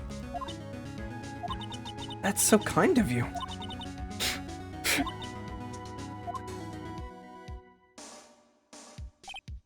Well, let's fight this one and get you out of here. Right. Thank you. He smiled at last. He looks like an entirely different person. One last question. You are innocent, right? Yes. And I trust you. So you trust me too, okay? It's a deal. So, what next? There's something that's been bugging me. Just what was inside that strange woman's drawer? It was when I tried to look into the drawer that she got all defensive. There has to be something in there.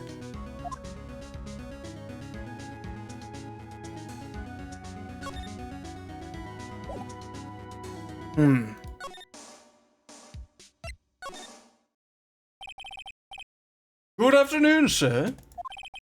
Excuse me, you are... Oh, I beg your pardon, sir. I'm the bellboy of this establishment at your service, sir. Oh, right. I've just come to deliver room service, sir. Do you know where Miss May might be? Oh, I believe our guest, Miss May, is currently using the, facilities. If you've no need of anything, I'll be taking my leave. Please, stay as long as you like. Enjoy. Yeah. Wait, no, hey! Why does it seem like every time I come here, I end up embarrassing myself? Wait, now's my chance to snoop around a bit. Ah, I almost forgot. You came back quick. Might I ask you to inform Miss May that there's a message for her? Please tell her that Mr. White of Blue Corp phoned. Oh, right, sure. Mr. White of Blue Corp? Where have I heard that name before? White. That was his name. My sister told me. White was the name of the guy who ruined me and my... Could it be a coincidence?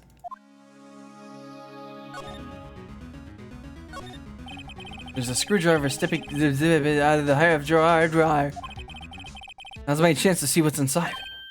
What do we have here? A wiretap? What would a woman like her be doing with a thing like this? Wiretap added to the court record. There's definitely something suspicious about this Miss May. Why would she have something like this in her hotel room? There's a story behind this, I know it. Alright. I'll be using this bit of evidence in tomorrow's trial, that's for sure. For Maya's sake. I'll get to this woman's bottom. I mean, you know what I mean. Oh, Hellboy. Oh wait. Oh, it's Bellboy. I'm dumb. Oh, Bellboy, still there? Uh-oh. Time to scram. I look forward to tangoing with you tomorrow, Miss May. In court. To be continued. What do you mean? Saving the content. Yes, please. I don't believe in multiple saves because I'm no pussy. September 7th, 10 a.m. District Court, courtroom number 1. It's him! It's him! Court is now in session for the trial of Miss Maya Fey. The prosecution is ready, Your Honor. The defense is ready, Your Honor. Miles Edgeworth. I'd better not show any signs of weakness today, or he'll be on me in an instant. He'll be in me in an, on... Mr. Edgeworth, please give the court your opening statement. Thank you, Your Honor. The defendant, Miss Maya Fey, was at the scene of the crime. The prosecution has evidence she committed this murder, and we have a witness who saw her do it.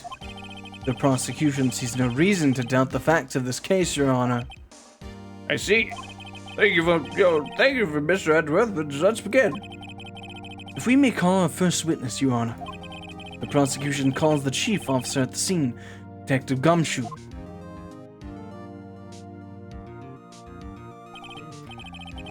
Witness, please state your name and profession to the court. Sir, my name's Dick Gumshoe, sir. I'm the detective in charge of homicides down the precinct, sir. Detective Gumshoe, please describe for us the details of this murder. Very well, sir. Let me use this format of the service office to explain. The body was found by this window here. And the cause of death? Oh wait, and the cause of death? Loss of blood due to being struck by a blunt object, sir. The murder weapon was a statue of the Thinker, found next to the body, sir. It was heavy enough to be a deadly weapon, even in a girl's hands, sir. The judge... Wait, hold on. I forgot his voice. The court... Wait, fuck. The court accepts the statue as evidence. They're still calling it a statue. Floor plans added to the court record. The murder scene, the Fay & Co. law offices. Now, detective. Yes, sir? You immediately arrested Miss Maya Fey, who was found at the scene, correct? Can you tell me why? Yes, sir. I had all evidence she did it, sir. Detective Gumshoe. Please testify to the court about this hard evidence. Witness testimony. Maya Fey's arrest. As soon as the phone came in, I rushed to the scene. There were 2 people there already. The defendant, Miss Maya Fey, and the lawyer, Miss Phoenix Wright. I immediately arrested Miss Maya Fey. Why? We had a witness account describing her. The witness saw Miss Maya Fey at the very moment of the murder. The very moment, you say? Very well. Mr. Wright, you may begin your cross-examination. Yes, Your Honor. Cross-examine what? I couldn't see a single contradiction in that testimony. Whoosh. Smack! Hey! Maya just threw something at me.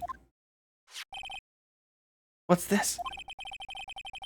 When my sister couldn't find any contradictions in a witness's testimony, she would bluff it and press the witness on every detail. The witness always slips up and says something wrong. It worked lots of times.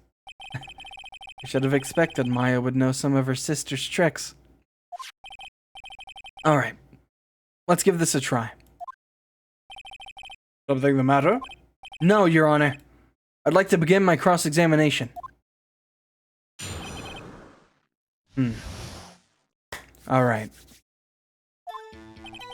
As soon as the phone call came in, I rushed to the scene. There were 2 people there already. The defendant, Miss Maya Fey, and the lawyer, Mr. Phoenix Wright. I immediately arrested Miss Maya Fey. Why? We had a witness account describing her. The witness saw Miss Maya Fey at the very moment of the murder. Hold on just 1 second. Yeah? If I heard correctly, you said you arrested her because you had hard evidence she did it, correct? Huh? Did I say that? Me? I heard you say it. You did say it. You said it. Exactly what about the suspicious woman in Pink's claim was hard evidence? What? Miss May isn't suspicious. She sure ain't Pink, pal. Well, I guess she is Pink. That's enough, Detective Gumshoe. Do you have any more solid proof other than her claims, Detective? Guess pressing can have its advantages. Yes. Gah! Sorry, I got the order of things mixed up in my testimony, Your Honor, sir. There was something I should have told you about first, Your Honor. Very well, Detective. Let's hear your testimony again. Witness testimony. Hard evidence.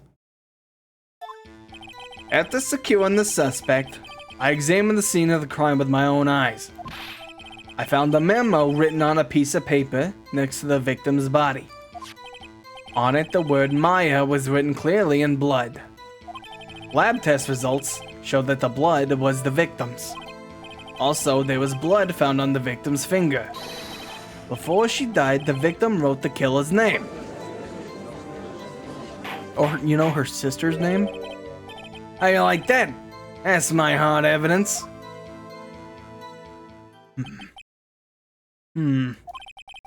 Before we begin cross-examination, I have a question for you, Detective.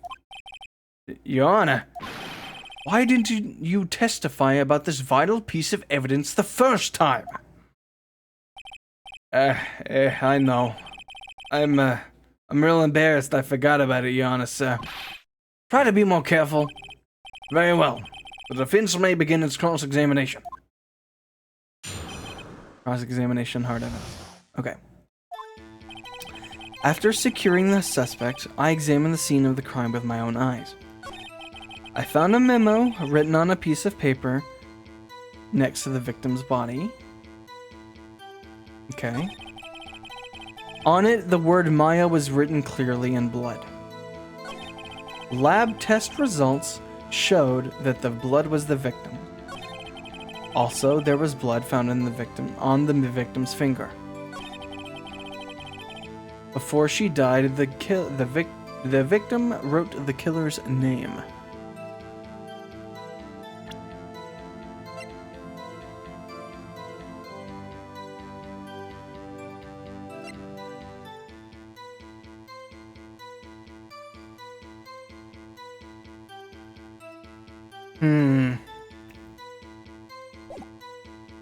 Killer's name.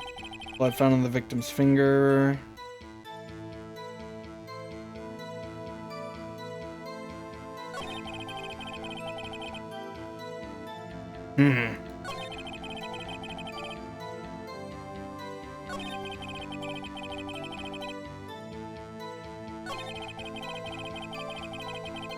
Shit.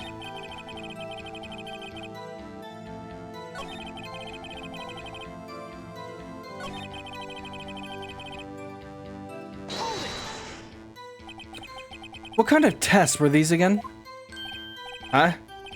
What kind? I hear they take the, little bits in the blood, the, Hermogoblins? Hermogoblin bobbin. I refuse to testify on this matter, pal. I'm no expert on blood tests. Yes, that is quite clear. You may continue with your testimony. Thanks, pal. I mean, you're honest, sir. Detective Gumshoe, Yeah? I look forward to your next evaluation, as should you. Oh, That was a mess. right. Where was I? Blood on the victim's finger. This one? Detective Gumshoe. Do you get a lot of cases where the victim actually writes the killer's name? Sure.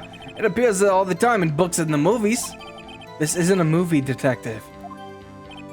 Oh, Let's talk about reality, shall we?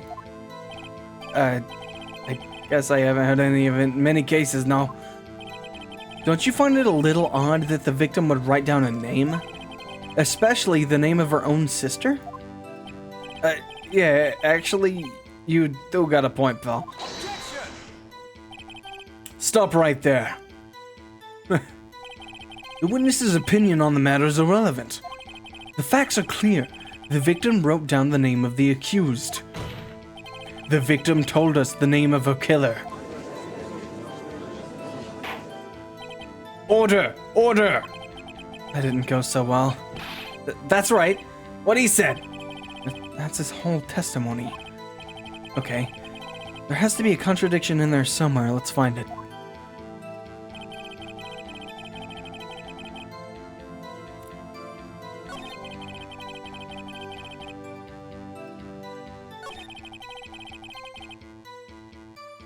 Mm-hmm.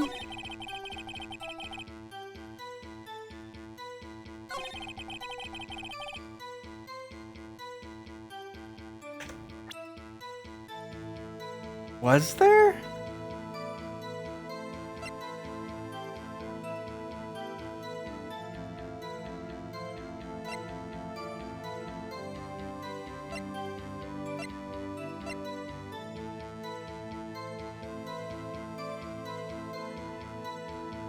Here?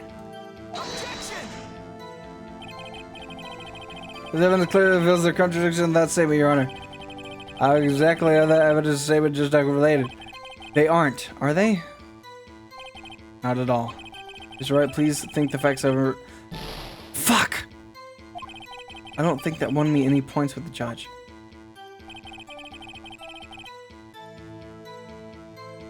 There was blood found on the victim's finger. Before she died, the victim wrote the killer's name.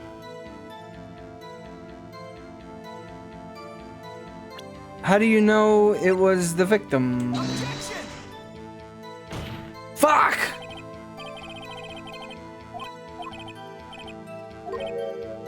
I'm so confused!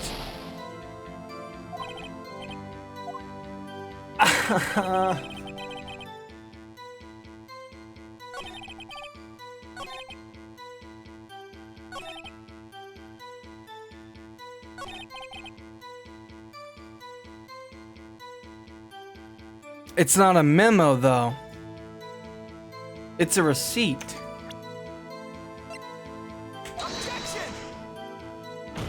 What?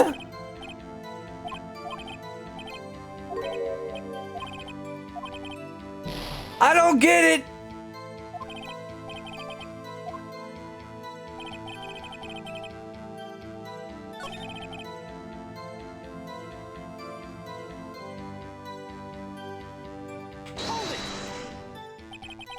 And did you find any evidence? No. Don't jump the gun on me, pal. Just listen, I'm getting to the good part. I got a bad feeling about this. What the fuck?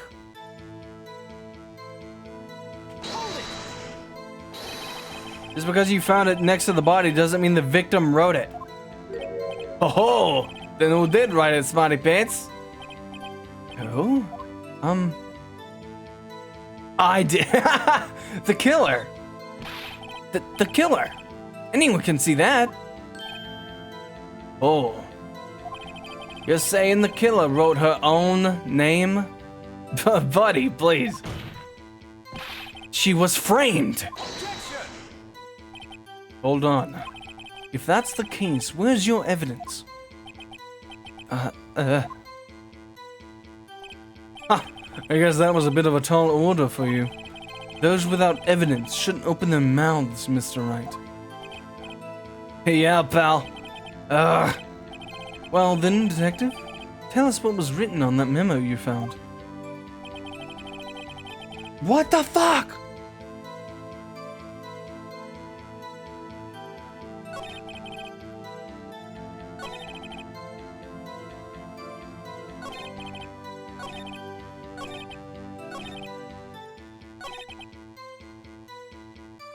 Dog. I'm so confused.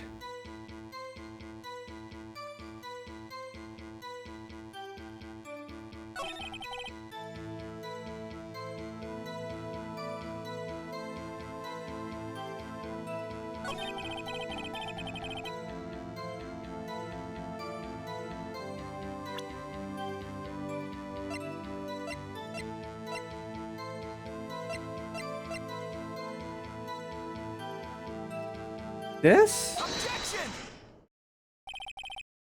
Detective Gumshoe! There's one thing I want you to clarify for me here. You say that the victim, Mia Fey, wrote this note. That she was accusing the defendant, Maya Fey? That's really what you're saying? What? Hey, this ain't one of those lawyer tricks now, is it? Of course she wrote it. Who else would have?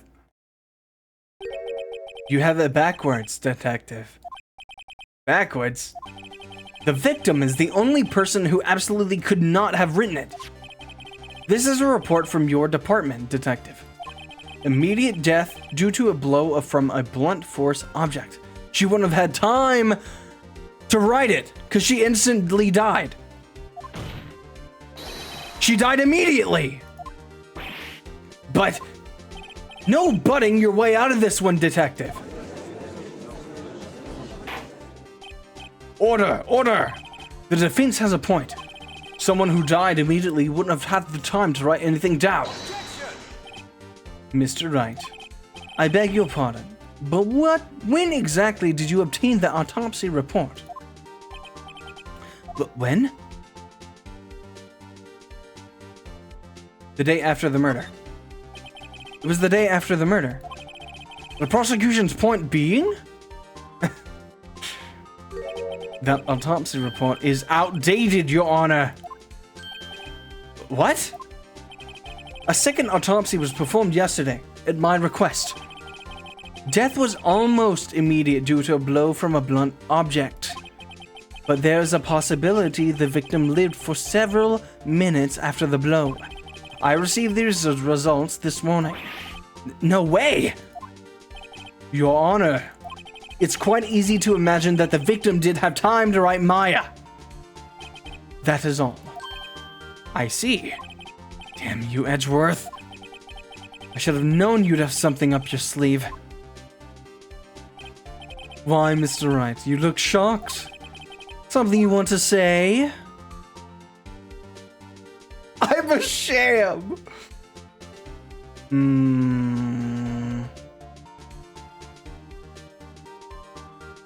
Can I save?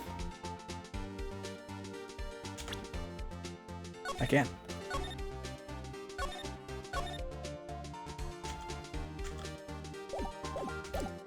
Detective! Detective Gumshoe, you're a sham! How could you give me a faulty report? Huh? I thought... Detective Gumshoe. I'm disappointed in you handing him the wrong report like that. I'm sorry, sir. You are at fault, Detective. This isn't going to look good on your evaluation next month. What? But... Your Honor, I submit this report to the court. Understood. The court accepts the evidence. Autopsy report updated in the court record. Died from a blow by a blunt object, may have lived for a few minutes after being hit. Well, Your Honor, the evidence strongly suggests that the victim was identifying the killer. I suppose that's the obvious conclusion, yes? Darn! This isn't good. The prosecution would like to call its next witness. This poor, innocent girl saw the murder with her own eyes.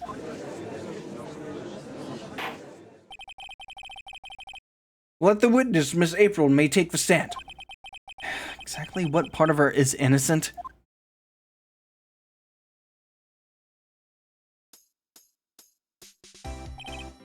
Witness, your name, please. April May, at your service. Order! An introduction should not require any reaction from the crowd. The witness will refrain from wanton winking. Oh, yes, Your Honor. This is not good. It's already captured the heart of every man in this courtroom. Tell us, where were you on the night of September 5th when the murder occurred? Gee, I was like in my hotel room. I checked in right after lunch. And this hotel is directly across from the Fay & Co. law offices? That's right, big boy. Please testify to the court about what you saw. Alright, I gotta pay attention. It was like 9 at night. I looked out the window, you know. And then, I saw a woman with long hair being attacked. The one attacking her was that mousy girl sitting at the defendant's chair. Then the woman, dodged to one side and ran away. That girl, she caught up to her and she hit her. Then the woman with the long hair, she kind of slumped. The end. That's all I saw. Every little bitsy witsy.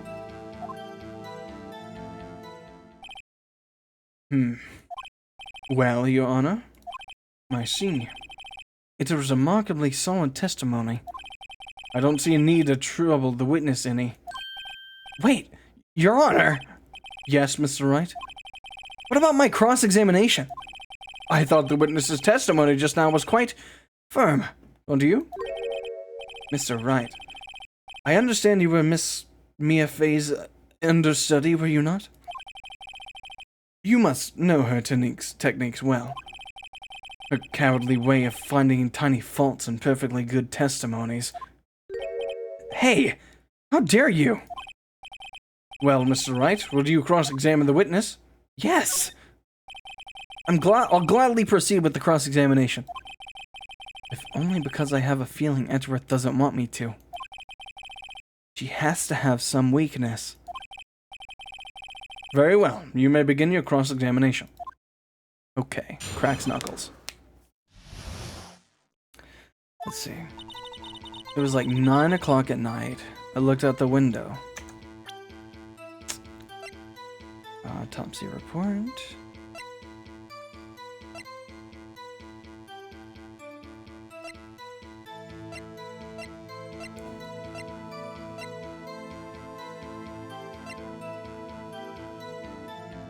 Oh, fuck.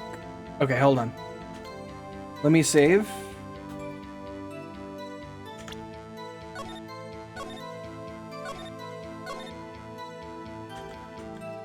Okay. I'm gonna go... The new I saw a woman with long hair being attacked.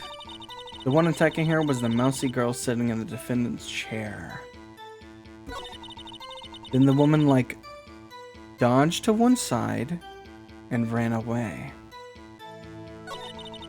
That girl, she caught up to her and she hit her.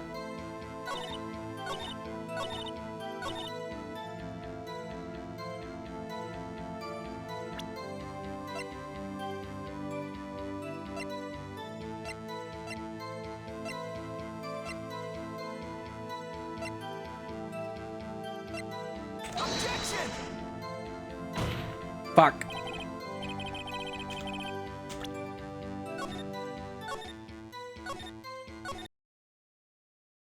No, that's not it.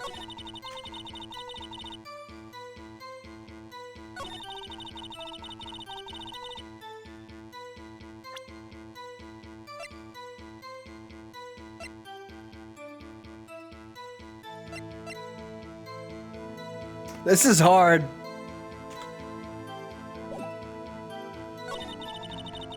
Dodge to one side. She dodged? Dodged what? Oh, the attack. Please continue testimony.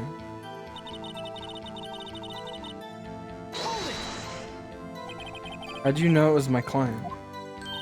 Huh? Well, Gee. First of all, she had a girl's physique. And then secondly, she was small.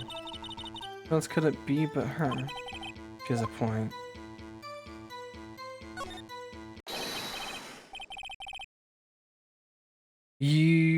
It was night, how could you have seen it? Testimony stinks.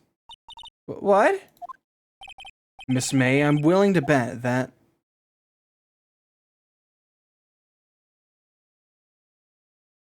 You're lying. Are you telling the truth? Did you really see the defendant?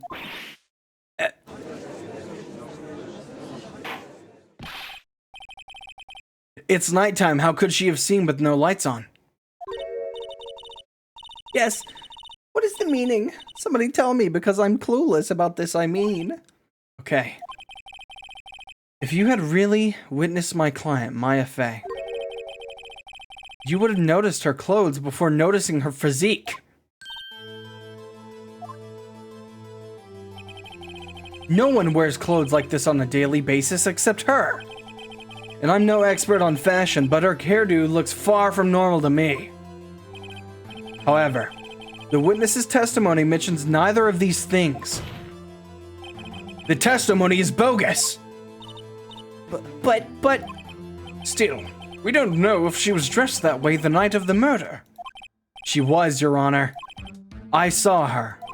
And so did Detective Gumshoe. What do you say to that, Miss May? What are you trying to say, you mean lawyer? I saw what I saw.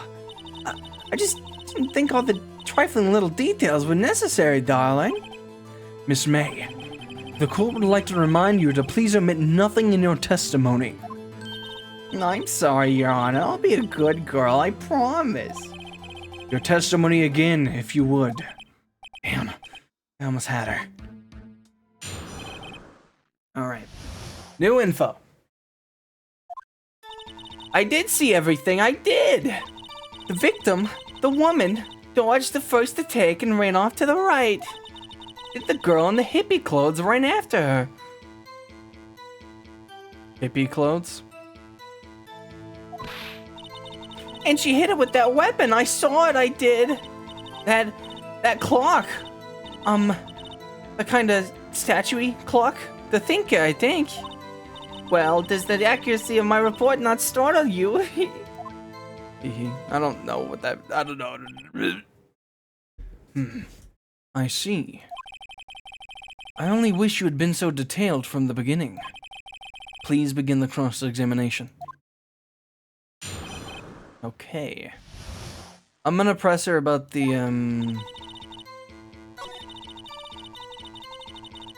hippie clothes. How convenient for you to remember her hippie clothes. That's what that's what she was wearing. Oh, and her hair was all done up like a bun. What happened then?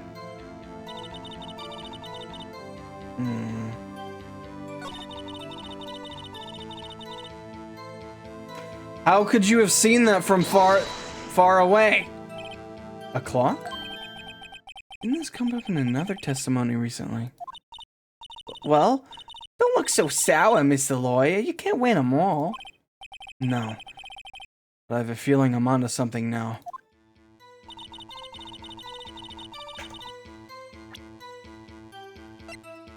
Objection! Miss May! What you said just now was quite revealing. Revealing? Oh, you'd like that, wouldn't you, naughty lawyer? You just said that this statue of the thinker was a clock. But there's no way of knowing that just by looking at it. Another person, in much the same position as you recently, called this a clock, too. And he was found guilty of murder. Order! Order! Miss May, can you explain how you know this was a clock? The witness saw the murder with her own eyes. That's all that's important here. How could she have seen from that far, Edgeworth? The defense is trying to confuse the issue with trivial concerns. Yes, of course. You withdraw your question, Mr. Wright. Objection! But questions are all I have, Your Honor. And as you may recall, I've caught murderers with these questions before. Well, only once. Objection sustained. You may continue to question the witness. That was close. If he stopped me there, the trial would be over. Huh? What? So, what happens now? What happens now is you answer my question. How did you know it was a clock? What? That's because I heard it? Yes, I heard it say the time. How could you have heard it from that far away? So you've been to the... Oh, okay. So you've been to the law offices of Faye & Co.? No. Hey, I didn't say that. Why would I go there? I heard it from my hotel room.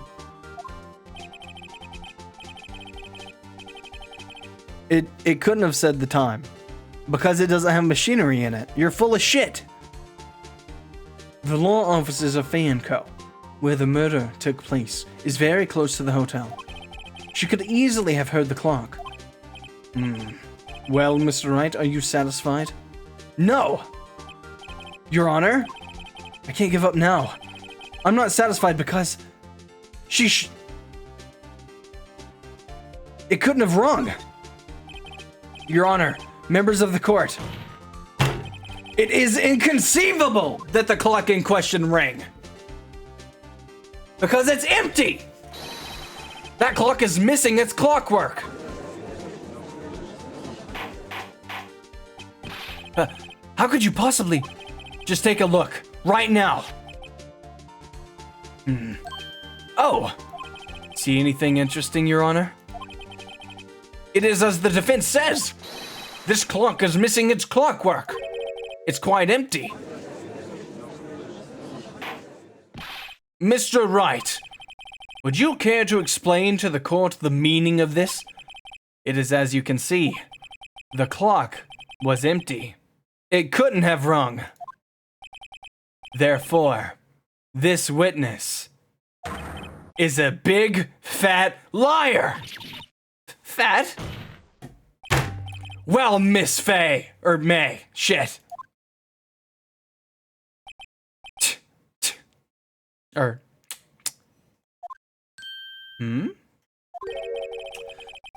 Quite a show you've put on for us, Mr. Wright. He knew the clock was empty. Somehow he knew. I'm afraid you've forgotten one thing, however. Indeed, the clock is empty, as you say, it cannot ring. However, we must ask, when was the clockwork removed? If it was after the witness heard the clock, then there is no contradiction. That's true! That is a possibility. The clock might have been emptied after she heard it. And that is exactly what happened, Your Honor. Well, Mr. Wright, can you prove when the clock was removed? Impossible, of course. I have proof. What? Wasn't it you who told me proof is everything? Well, I was listening. And now I'll show you the proof you like so much. The evidence that proves when the clockwork was removed is Maya's cell phone. Take that! Take a look at this.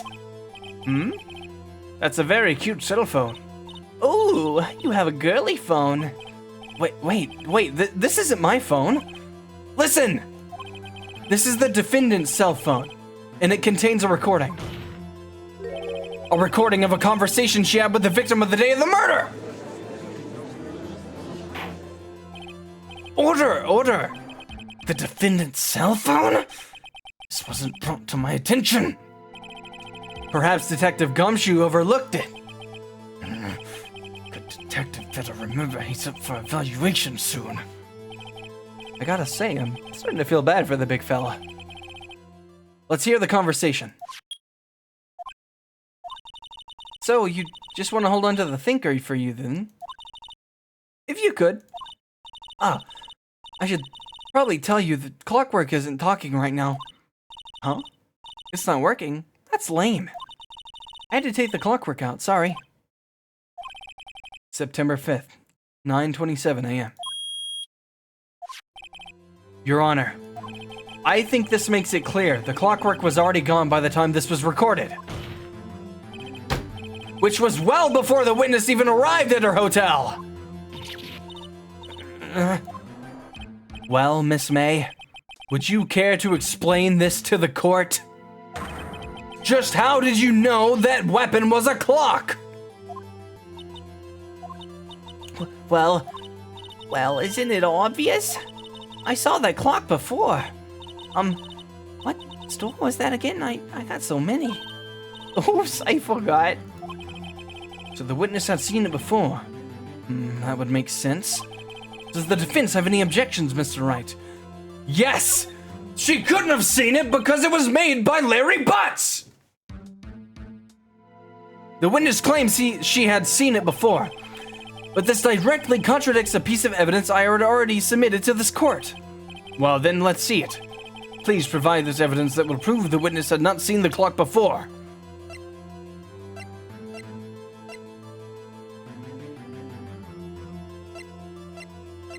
It's made by Larry Butts.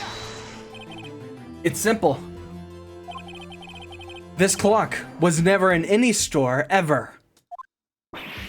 What? A friend of mine made that clock.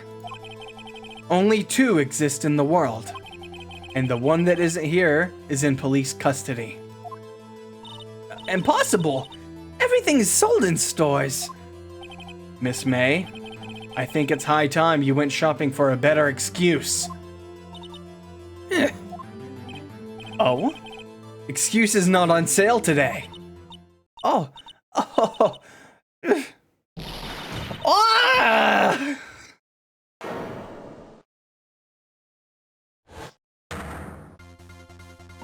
What's it to you, porcupine head? That stupid clock doesn't matter, okay? She did it, and she should die for it. Die! Whoa! Let's not get ahead of ourselves. This is a court of law, and the witness will remain calm. Oh, silly me. Did I, lose it? I guess I did. Scary. Miss May, let me ask. Tell me, how did you know the weapon was a clock? Oh dear. Does the defense have an opinion on this behavior? Okay, this is it. Yes, Your Honor. Allow me to explain how I see the truth of the matter. Miss April May, you knew the weapon was a clock because you had heard about it. The witness had never held the clock in her hand. However, she had heard that it was a clock. She heard? That is correct, Your Honor. There is no other way she could have known the thinker was a clock. And I can show you the proof. Well, this is interesting. Let's see it then. Show me evidence proving that the witness had heard the murder weapon was a clock. This wiretap. Have a look at this. That? I found this in Miss May's room. Mr. Wright, please explain to the court what this is. Miss April May, you were tapping the victim, Miss May Mayamface's phone, were you not?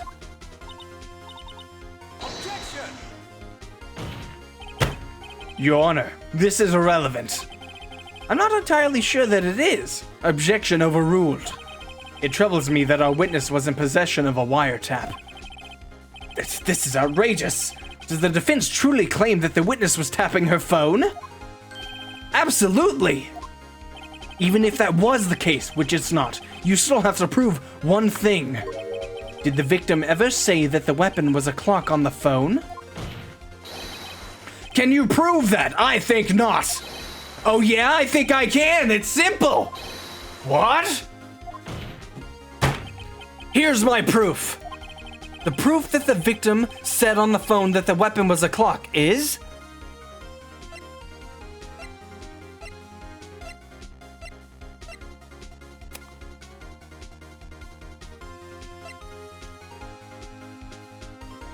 Shit.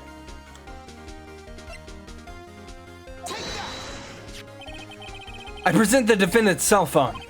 Yes, we've seen that. Listen once more to the conversation between the defendant and the victim. Maya, what's up? You haven't called in a while. Well, actually, there's something I want to hold on to for me. Again? What's it this time? It's a clock. It's made to look like that statue, the thinker, and it tells you the time. Case in point. Miss April May, you used a wiretap to listen to this conversation. That's how you knew the thinker was a clock. Am I wrong? Objection! Your Honor, this is ridiculous. Your Honor, look at the witness's face! Does she seem amused to you? The defense demands an answer. Witness, answer the question. Did you tap her phone? Miss May. Shut up, all of you. What gives you the right to talk to me like that? You lawyer?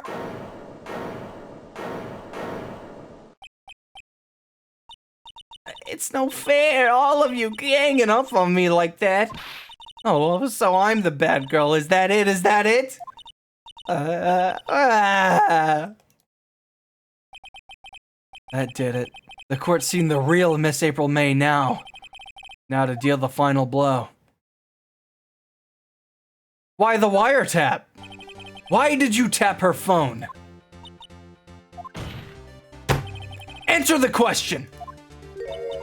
Do I have to? Isn't this a murder trial? Isn't Tibbity tapping her relevant? She's saying exactly what Edgeworth wants her to say. Miss May, you were tapping the victim's phone. I hardly call that irrelevant. While this court does not condone the defense's tone of voice, he has a point. Well, Miss May, do you have an explanation for the court? Can you prove you had nothing to do with this murder even though you tapped her phone? I'd like to see her pull that off. Mr. Lawyer, I saw that evil grin. You were probably thinking I'd like to see her pull that off, weren't you? Damn, he's good. Well, you're not the first man who's thought that. And of course, I can and will. You can't be serious, no way. Way, I say, way. Oh, and I assure you I'm serious, Mr. Lawyer. Okay, so, the killing happened at 9 at night. Why? That's just when I was getting room service for that sweet bellboy. Room service? Iced coffee. I believe it was. Iced coffee. You know, like normal coffee, but cold? If you don't drink it quick, the ice melts and then you have regular cold coffee. Iced coffee. Think I'm making this up? Ask the bellboy. Ergo, the witness was not on the scene at the time of the murder.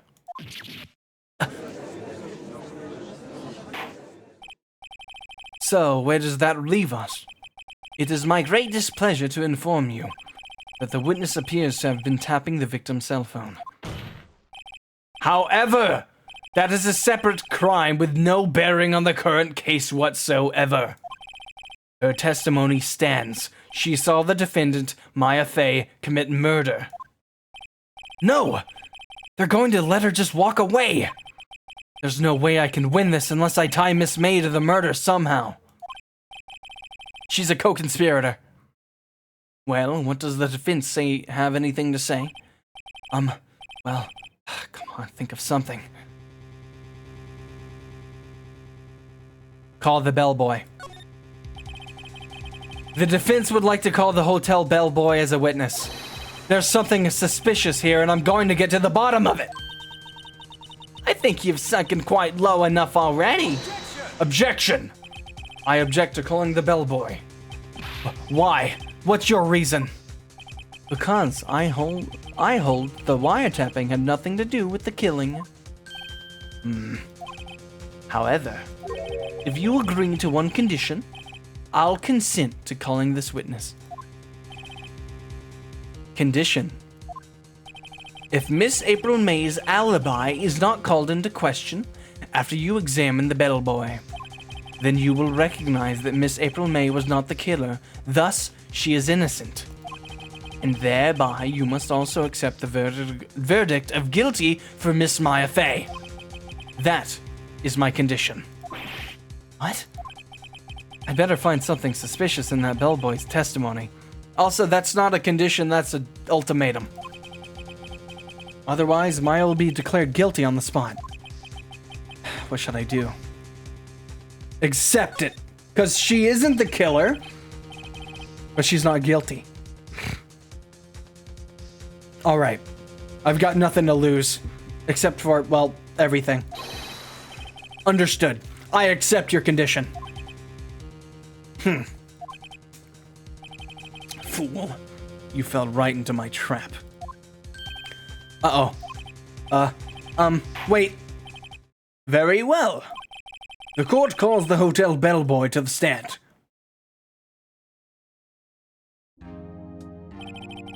I believe we're ready for the witness to testify.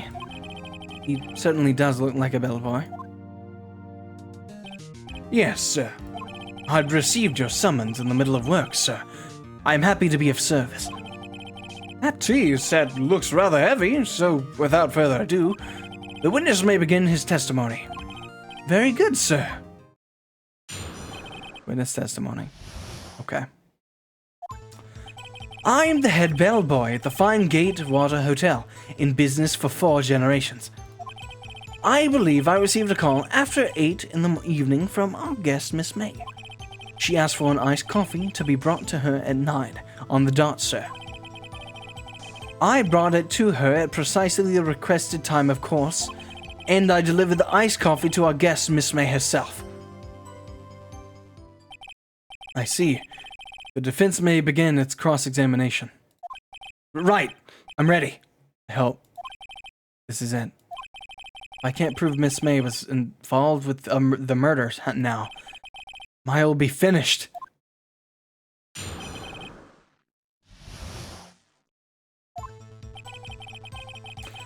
I am the head bellboy at the Fine Gatewater Hotel in business for 4 generations. I believe I received a call after 8 in the evening from our guest, Miss May. She asked for an iced coffee to be brought to her room at 9 o'clock on the dot. I brought it to her at precisely the requested time, and I delivered the iced coffee to our guest, Miss May herself.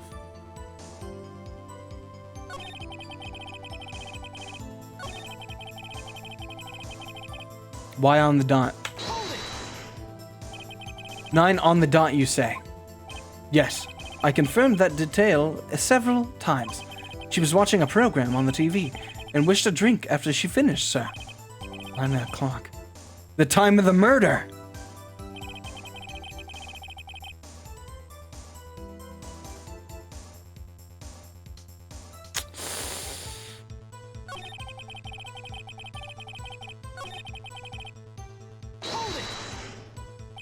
Precisely 9 then. Precisely, exactly, and most definitely, sir. 9 p.m. can you be so sure? Miss May was quite insistent that it be brought then. Oh, bellboy. I'd like iced coffee at exactly 9 o'clock. It's something like that, sir. Therefore, I knocked on her door at the crack of 9, sir. Why would she be so particular about the time?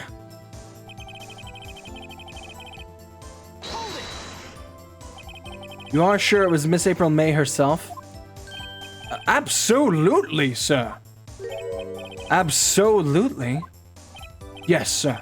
As in, so very absolutely, sir. It's an endearing mannerism of mine. How come you're so very certain? Well, when I brought the room service, sir, the guests are favored with an embracer, sir. Embracer? Is that French for embrace? It's French for kiss, sir. But not a French kiss, sir. More of a peck on the cheek. But why would she have done that? I believe perhaps she was momentarily swayed by my prim demeanor, sir. It was a moment I shall never ever forget, sir. Sounds pretty fishy to me. I think our Miss May was up to something and wanted the bellboy to remember her. It's no good. There's nothing there. Is that it? Finally, you understand. This bellboy has absolutely no reason to lie. Now, if you have any decency, you will end this rather tedious cross-examination here. It was a bit tedious. The witness may leave the stand. I can't let this happen, can I? But wait! Please wait! Yes, does the defense have something to add? One last question. Let me ask one last question. Your Honor, I must object.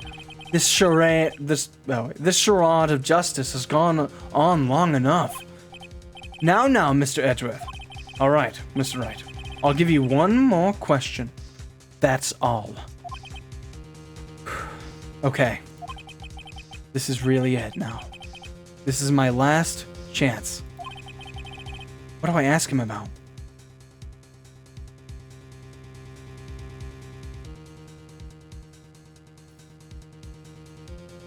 Check-in.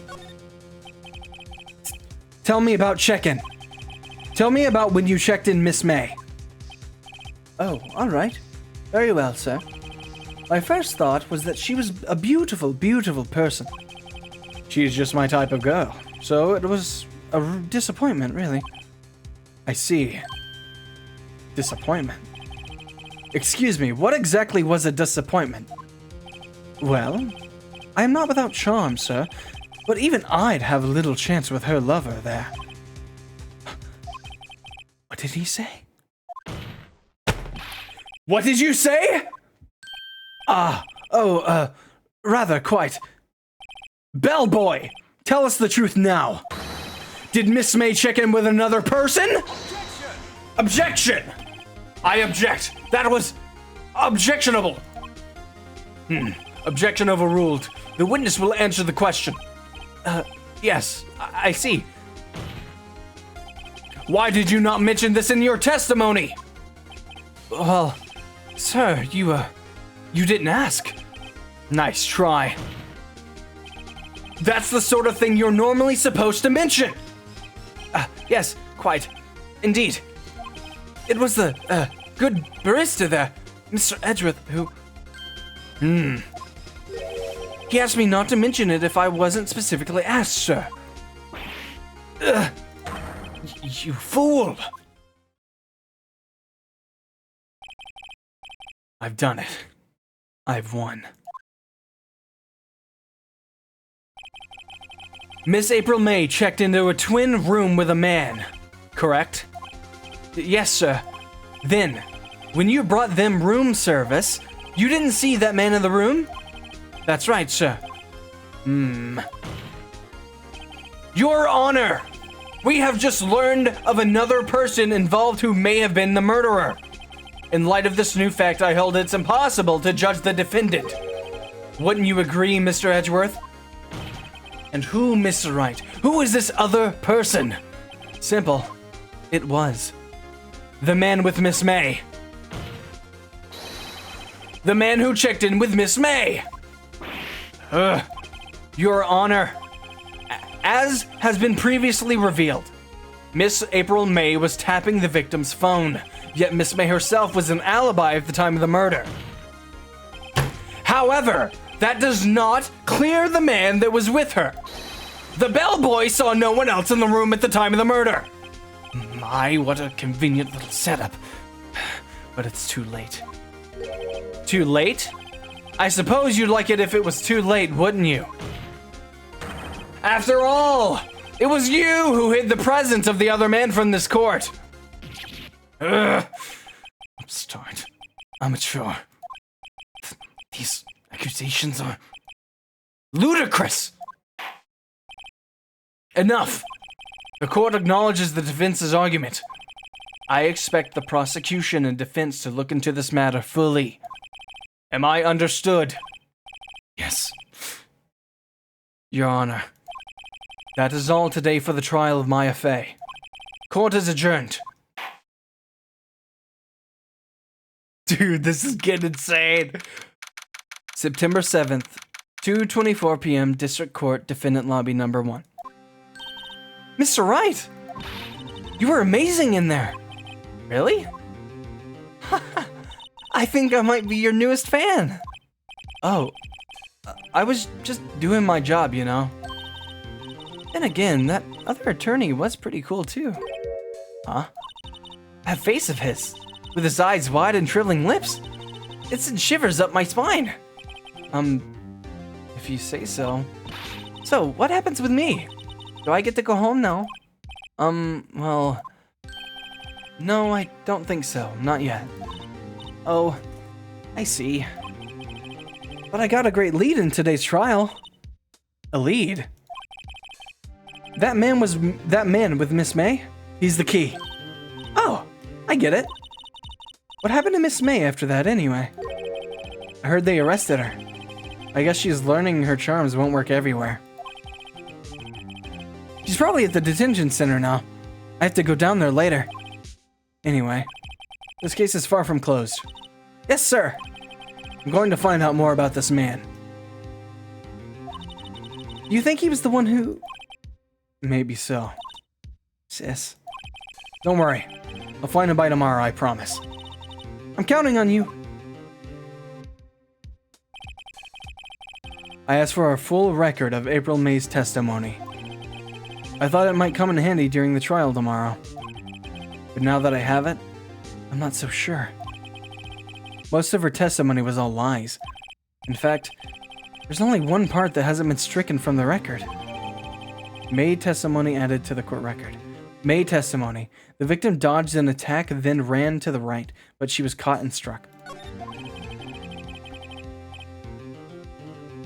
I don't know how much good this will do me at all now. Anyway, time to hit the pavement and do some investigating. Maya doesn't belong in that detention center, and it's up to me to set her free.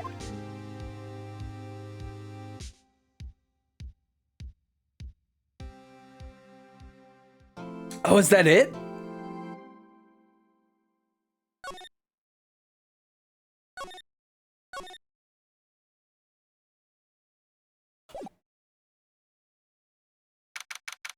Oh, it's not. Okay.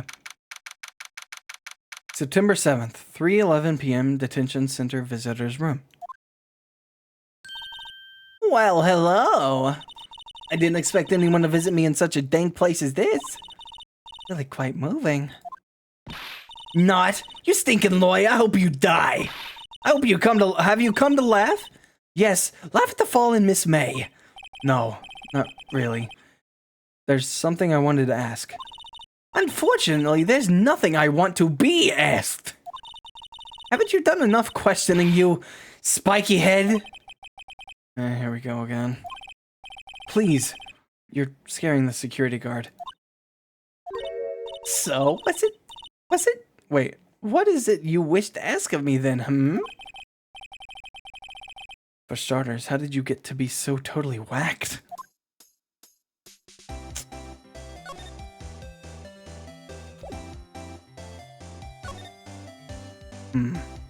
That man. About the man who stayed with you in your hotel room. Can you tell me about him? Where is he? Come on. No way, Jose. Maybe if I had something to get her to talk. Why did you place a wiretap on Mia's phone? Aw, when you say it like that, it sounds so cold, so criminal. Tapping people's phones is a crime, Miss May. Oh, and I suppose you learned that in lawyer school, Creep. This woman is impossible to talk to. Your attitude. Say, why are you so angry? I mean, you don't look like a bad person. Oh, that does it. Bottom-feeding, scum-sucking lawyer. But bottom? I can't tell. Does she have a thing against lawyers or just against me?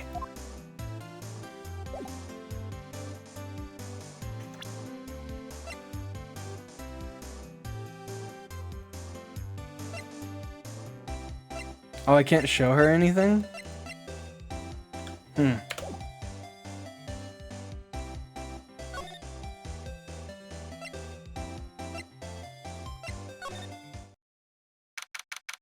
September 7th, Gatewater Hotel, room 303.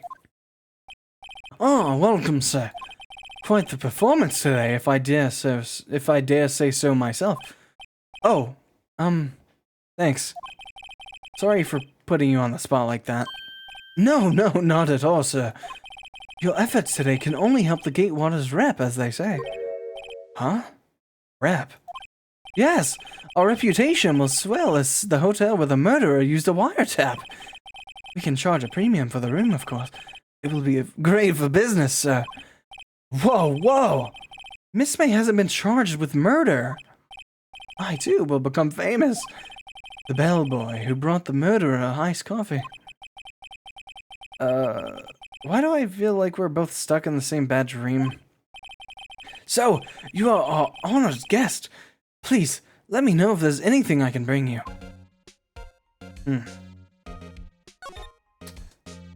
The man with May. I wanted to ask you about the man who was with Miss May. Yes.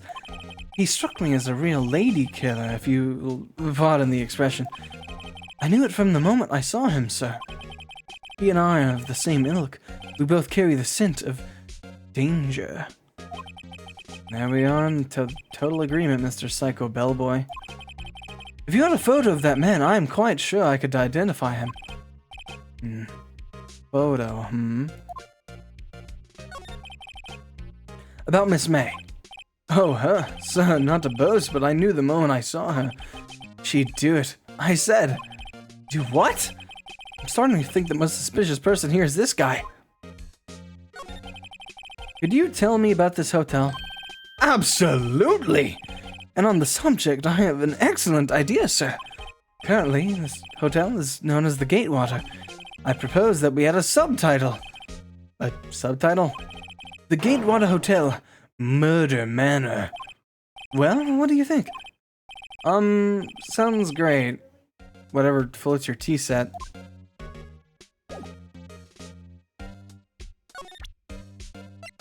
Okay.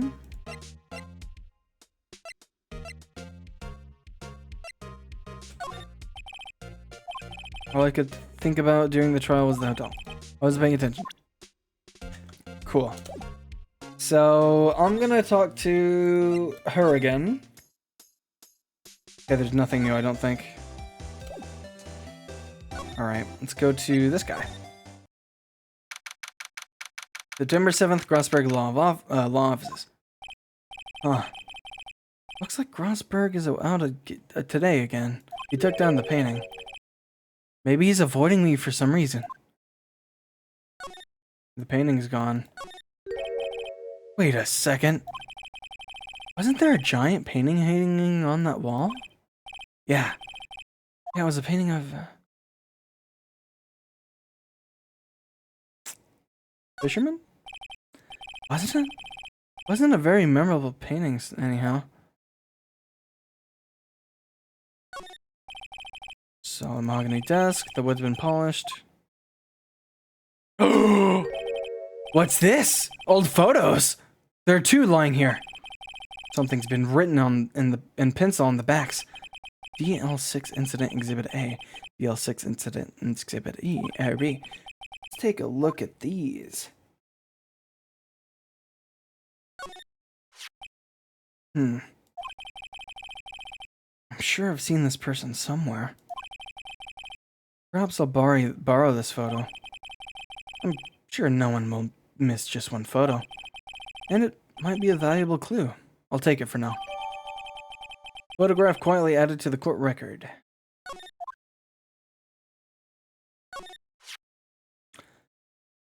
A photo lies on the desk.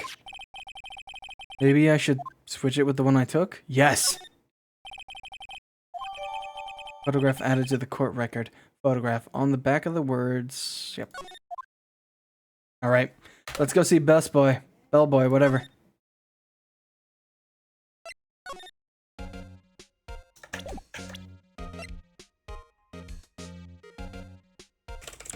What do you mean? I can't present it? No way!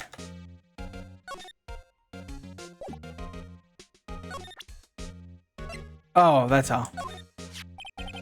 Take a look at this photo. That's him, detective. I'm the lawyer. Oh, I know that. I just wanted to say detective once. You know how it is. No, I don't. Without a doubt, that is the man who checked in with Miss April May. How about I write an affidavit swearing that that's him? An affidavit? This guy's way too excited about this. Sure. Well, sure, why not? Yes! I've always wanted to write an affidavit, sir. From henceforth, I'll be known as the bellboy who swore the affidavit. Just hurry up and write it. Bellboy's affidavit, or however you fucking say that word, describes the man who stayed with Miss May at the hotel on the night of the murder. Not even Miss May can play dumb to this.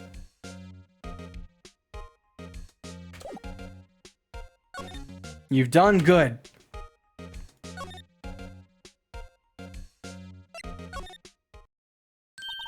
You again? Can't you take a hint and stay gone? Hey, the only reason I'm back here is because you won't talk to me. Oh, so it's my fault now. You don't just have spiky hair, you also have a spiky heart. That does it. This case is done, I'm shaving my head.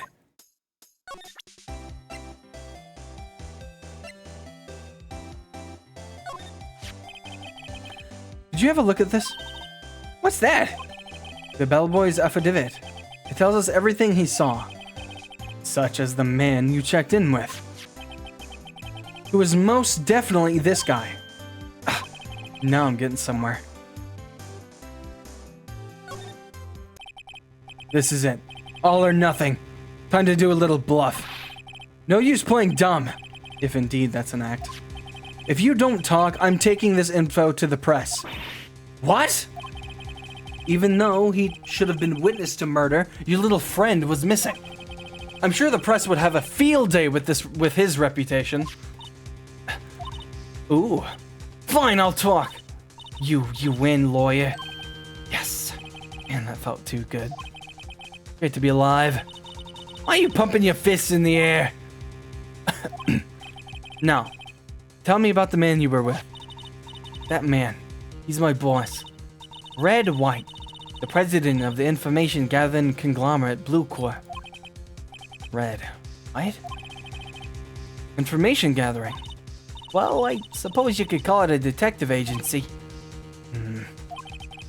So this is the man that was with you the night of the murder. I'm scared to talk. I don't want to end up like her. Oh! It's okay. I'll just ask Mr. White himself. Can you tell me where Blue Corp is located?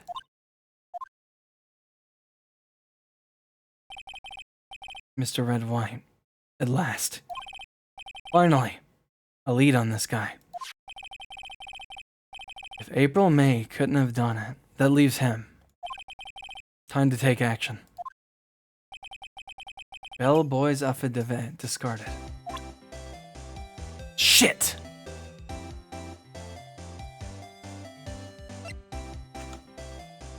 Shit. That's not good.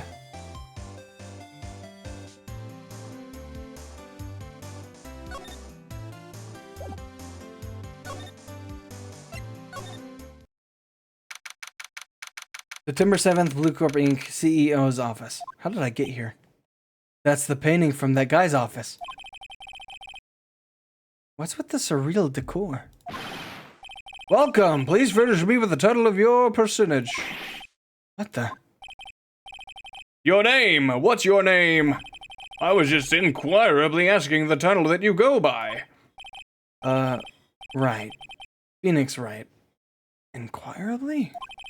Ah, Mr. Wright, is it? Right, I see. Splendiferous. Perhaps I have intimidated you with my giantesque vocabulary. What is this guy's problem? I'm Red White, CEO of Blue Corp. You know, a corporate expansion official. My business dealings bring me into contact with the elite of the elite. So I'm afraid I'm not used to conversing with the wordily challenged. What a fruitcake. Let me guess. You are an attorney, fresh out of law school, are you not? That's the only explanation for why you would come to meet me like this. What does he mean by that? No matter. So, what business does a mighty lawyer have with a man such as myself? Yipes! This guy's arrogance meter's off the scale.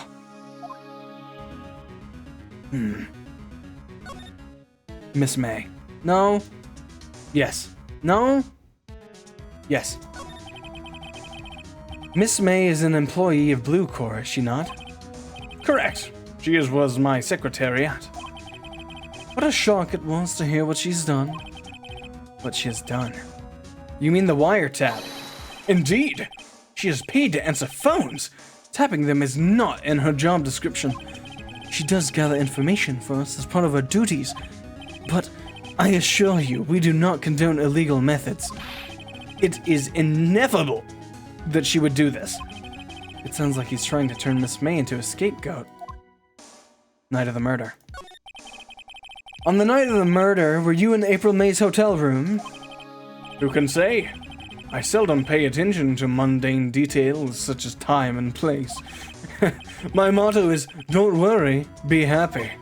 Still, Mr. White, the hotel bellboy has stated on the record that he does remember you very clearly. No matter. The bellboy can say what he pleases. I still won't talk to you. If you want me to speak, put me on the witness stand. Although I doubt you'd be capable of doing that. He raises a good question, actually. Why didn't the prosecution call him as a witness? He should have seen the same thing as April May. Oh, the police, the courts.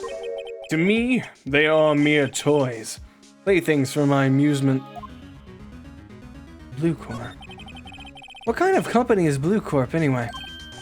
Ah, excellent question. We buy and sell various kinds of information. We are a company of the future. You might say we are the future. Sell information. In just 10 years, I built this business up into the grand office you see now. In case you were wondering, Blue Corp was named after the color blue. I, Red White of Blue Corp, as founder and CEO, named it so. And why, you ask? Because I like the color blue, of course. Fantabulistic, is it not? My Genshin timer. That painting. There's something that's been bothering me. Yes? What might that be? That big painting on the wall. Oh, that big painting on the wall over there. When did you get it? Say, When did you get that painting? No idea. I forgot. I've seen that painting before. Yesterday, in fact. Why do I find that painting here today?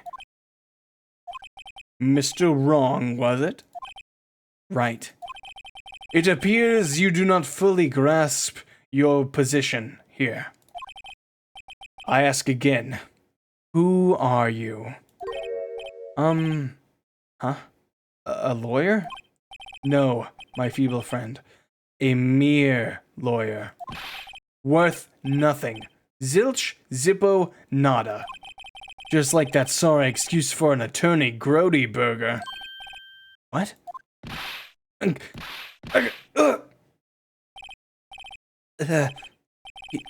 He punched me! Well, Mr. Lawyer, what will you do, huh? Charge me with assault? Charge away! I welcome it, for it is you who will be found guilty. What? Heed my exposition. The police, the courts, they all do my bidding. So you say. But I wonder, is that kind of control really possible? I don't expect you to understand. It is a world beyond your compensation. You came here from Grody Burgers, I presume. Mr. Grossburgers? Or Burks? Yes? Then you must ask him, why is it that this painting of his hangs here? Perhaps then he will tell you. Perhaps he will explain how a man can live life purely for personal profit. Go now. Skedaddle. There's nothing more to discuss.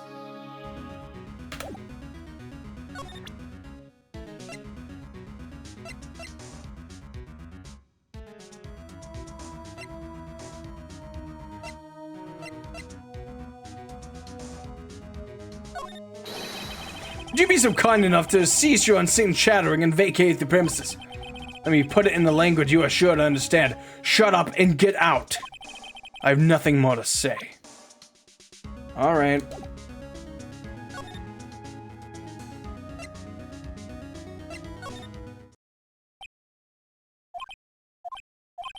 Huh? I don't think he's noticed me standing here. Maybe I should clear my throat? Jump it just off for that. How are you? What's wrong? You look so pensive, like an old man at the end of his days. I'm not senile yet. I was just thinking about this whole mess. Something's really bothering him.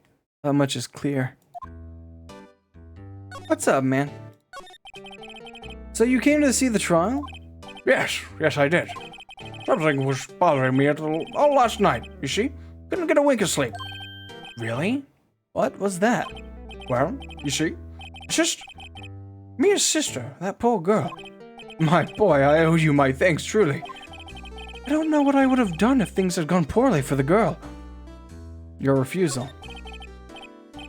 I asked before, but why did you refuse her request for defense? I think I have a right to know.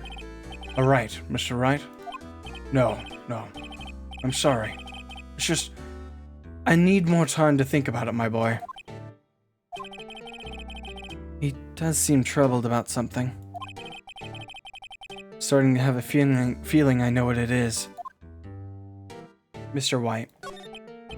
So, I paid Blue Corp a visit. Oh, I see.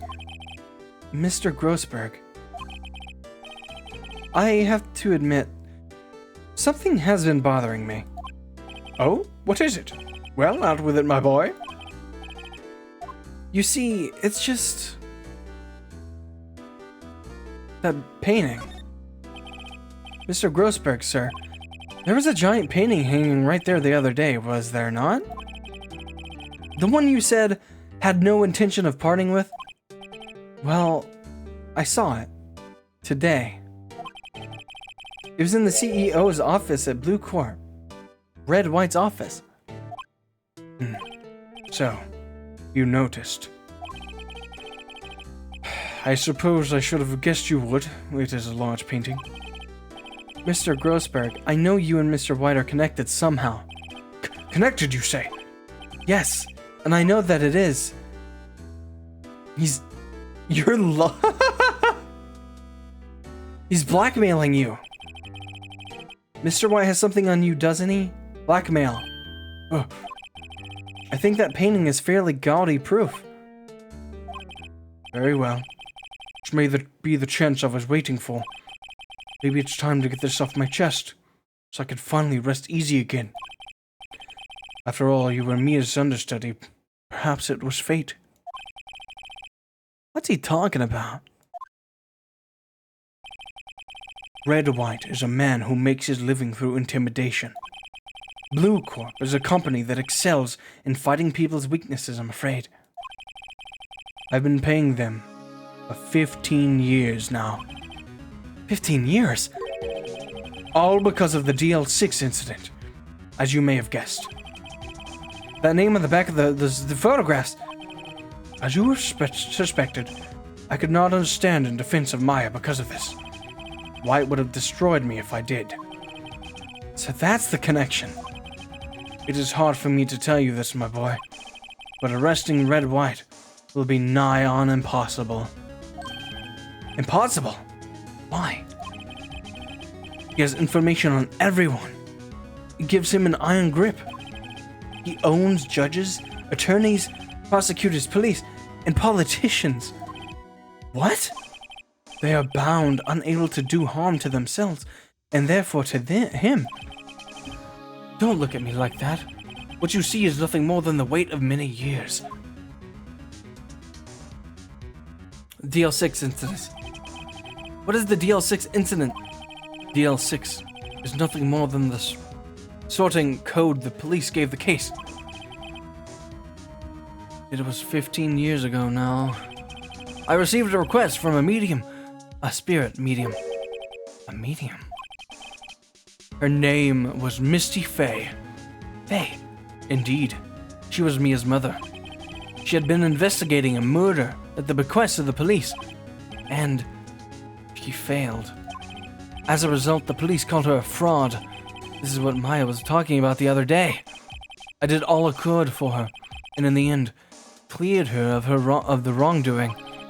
That murder case, however, remains unsolved to this day. That case is the DL6 incident. Reason for blackmail? But why were you blackmailed over this, Mr. Grossberg? The DL6 incident was top secret at the time. It made sense. The police didn't want people to know they were using a medium. They couldn't let people know. But one person found out. I told him. You told White? He offered me riches. It is an embarrassment to me now. Because I talked, the police were mocked far and wide. In secret, they began looking for the man who sold them out. Of course, White heard about it and he came to me. Only this time the offer was blackmail. I see. White controls the law of this country as he sees fit. Yet, if you would still challenge him, have a close look at Mia's office. Mia's office? She followed his every move for years. She may have recorded something of what she found. Thank you.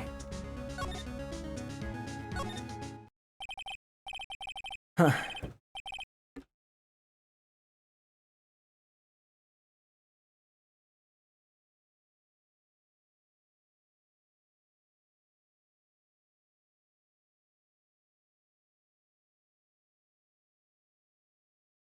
I'm back. It's funny. Looking at this room, it seems so normal. Hard to imagine a murder took place here. Mr. Grossberg said there would be clues. Maybe I should have another look.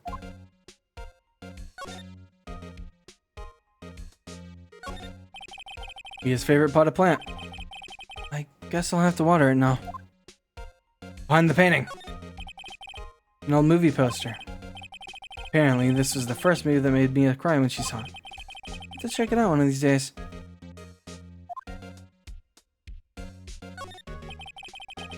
All the cases the chief ever worked on are filed here. They're in alphabetical order. Huh. Let's take a look. Which file should I look at?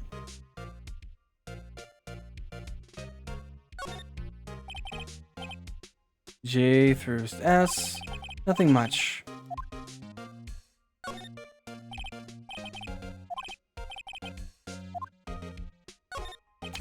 It was D6, right?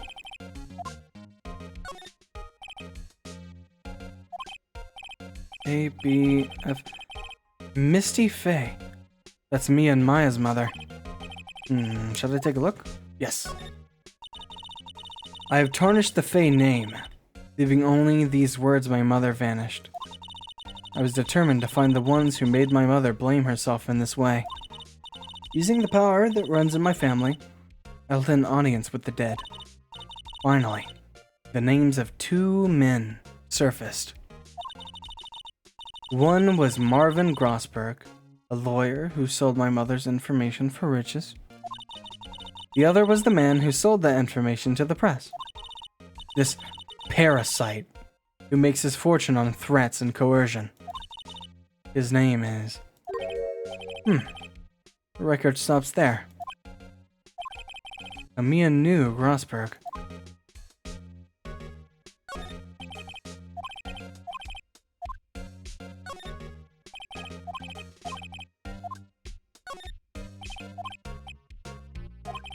Biggest parts here at the end of Suicide U. There's a collection of suicide reports. There's politicians, policemen. There's writing on most of these in pencil. What? This is Mia's handwriting. Wait, I get it. Mia thought he was involved in these suicides.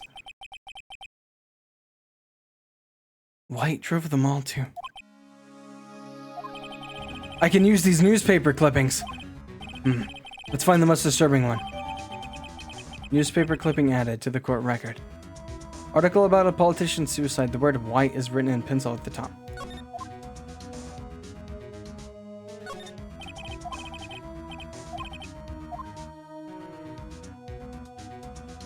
Awesome.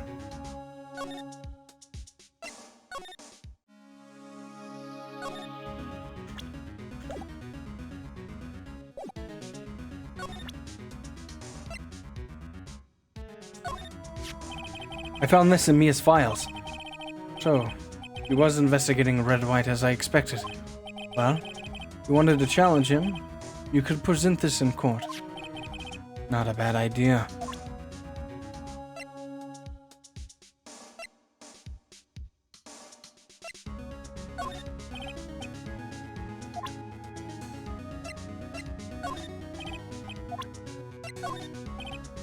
Nope.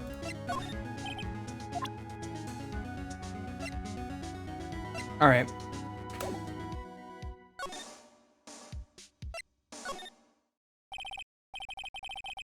Apparently, Miss May isn't questioning. I doubt they'll let me talk to her today.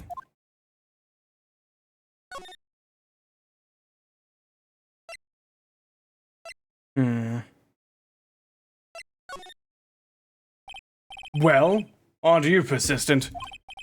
Sorry, but there's something I have to ask you. Mr. Lawyer, I really hate having to repeat myself, but it seems the message has not yet penetrated your thick skull. Stop bothering me. If you try my patience further, I fear a nasty accident may occur. Do I make myself clear? Transparent.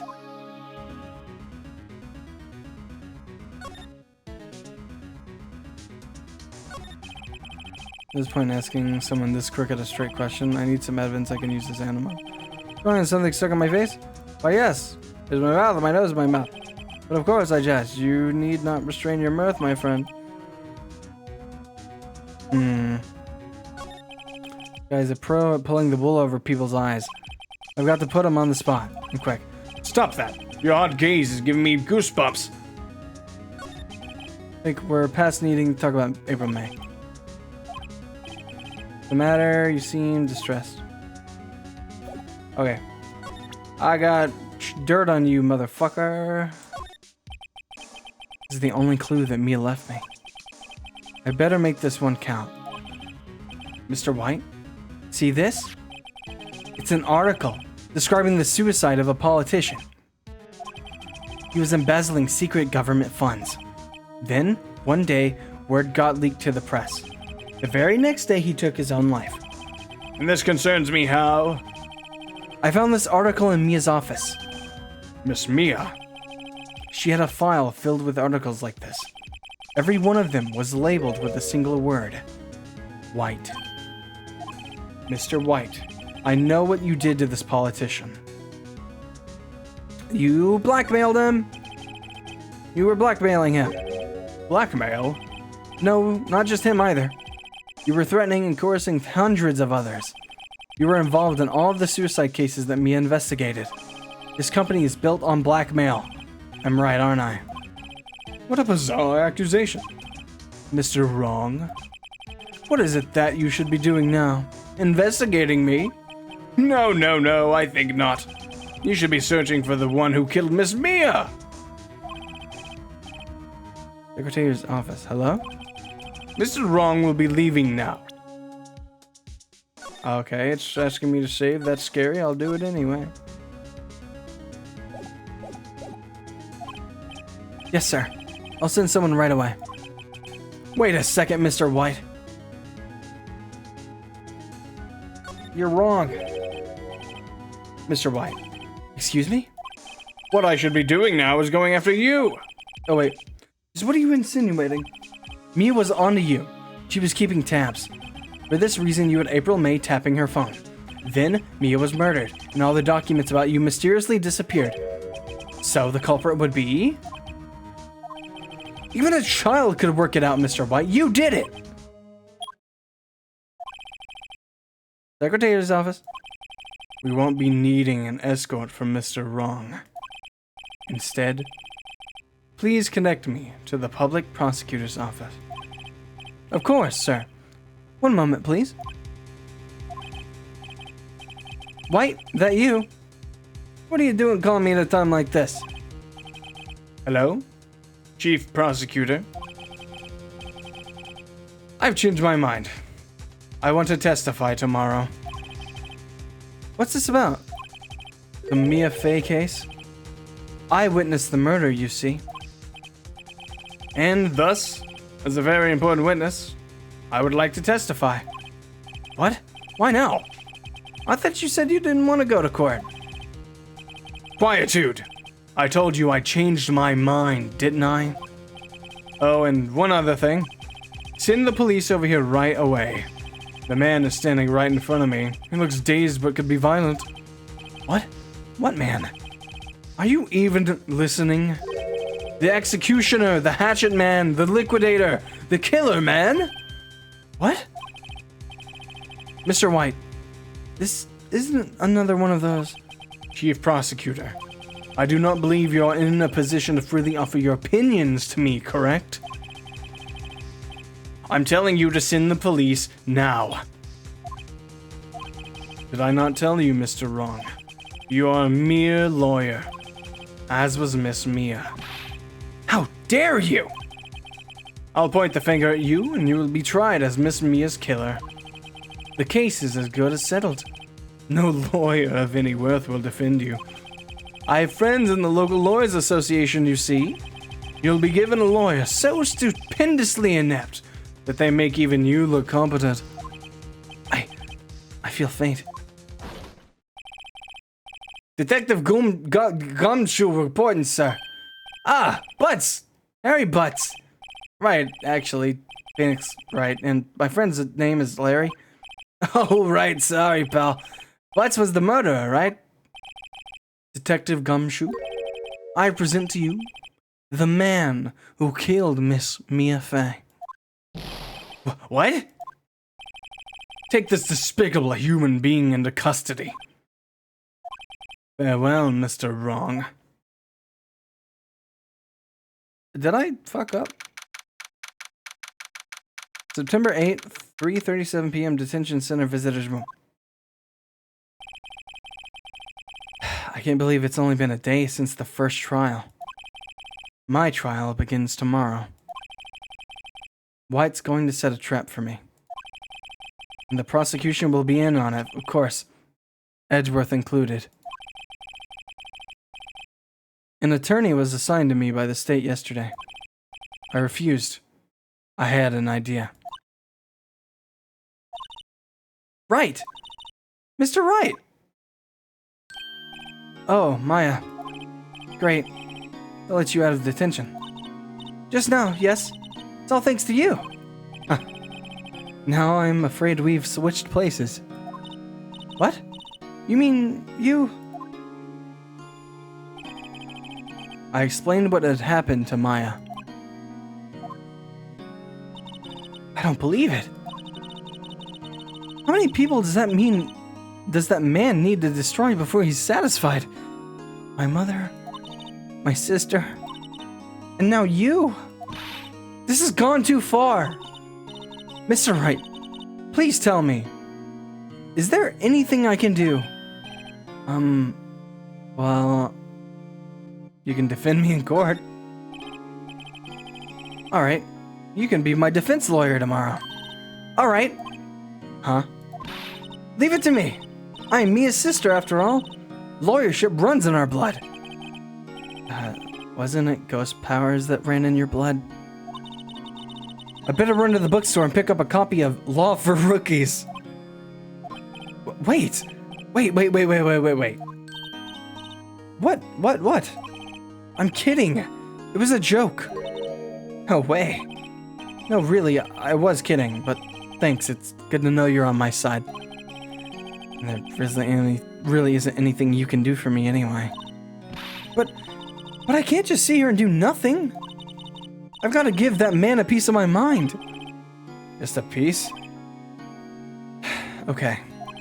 Then come to the trial tomorrow. Okay, I'll be there. I'll show them a thing or two.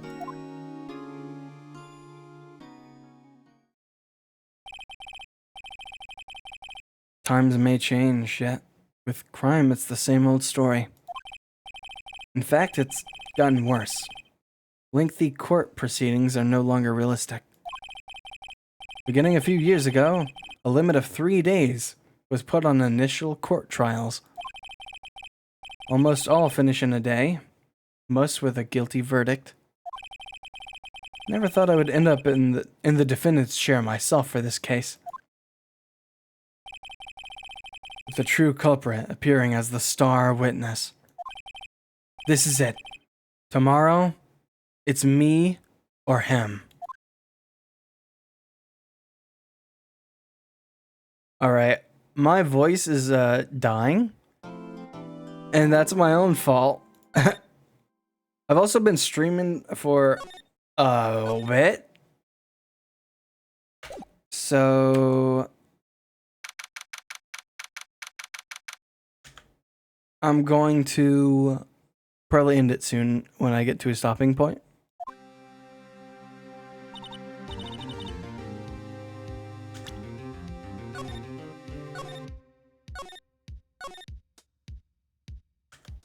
All right, there we go.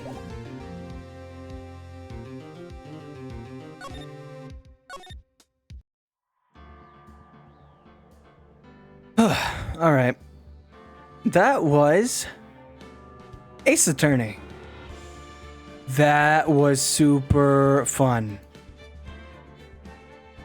I definitely want to do that again. Hopefully relatively soon. But there are going to be definitely breaks between this. My voice is dying. Very, very bad. Not good. So yeah, I'm gonna end the stream. I hope you all enjoyed it, and I will definitely play more of this when I'm not still recovering from being sick. And yeah. Well, with that being said, I'm gonna go, and I hope you guys had a good time. If you want to follow me on all my other thingies, it's down below. I got the VOD channel, I got the YouTube, I got the Twitter, I got the just the stuff, all the stuff. If you're interested, you can do that. But yeah, I will see you guys relatively soon. Hopefully not sick and hopefully not shit voice. I don't know why I laughed like Seth Rogen or whatever that guy, that one actor's name is. I forgot. It's not Seth Rogen. Is it? I don't know. I'm going to quit yapping. I'm going to get some dinner. And yeah, I'll see you guys later. Have a good one and take it easy, drink water. All the self-care stuff, whatever. Bye-bye.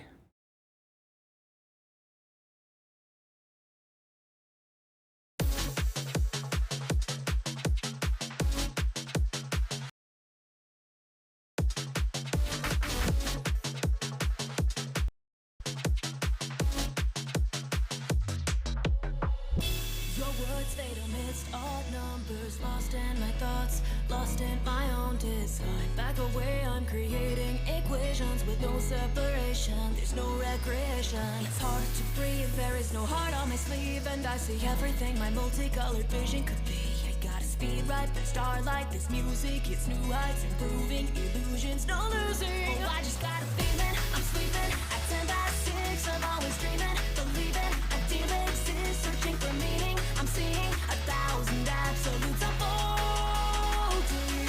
I got a feeling, my ceiling is high up in space, rhythm and reason. I'm healing, I won't be replaced. Your wings are killing me, now set me free. 1,000 absolutes collapsing.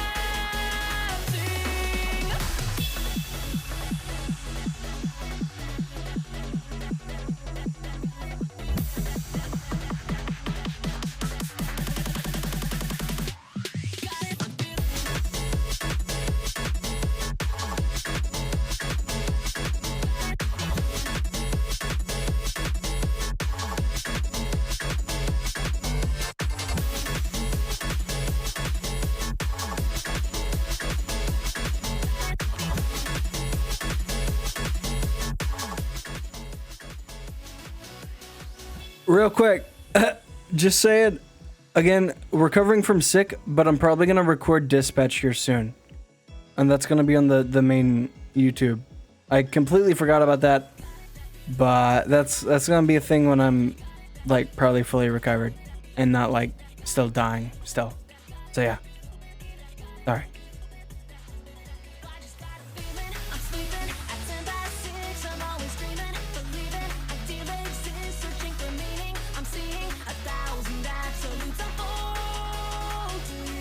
I got a feeling, my ceiling is high up in space, reason. I'm healing, killing me, now set me free, set me free, set me free.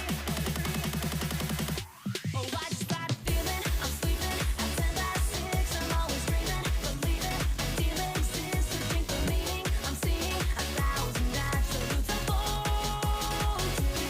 I got a feeling, my ceiling is high up in space, rhythm and reason. I'm healing, I won't be replaced. Your words are killing me, now set me free. 1,000 absolutes collapsing.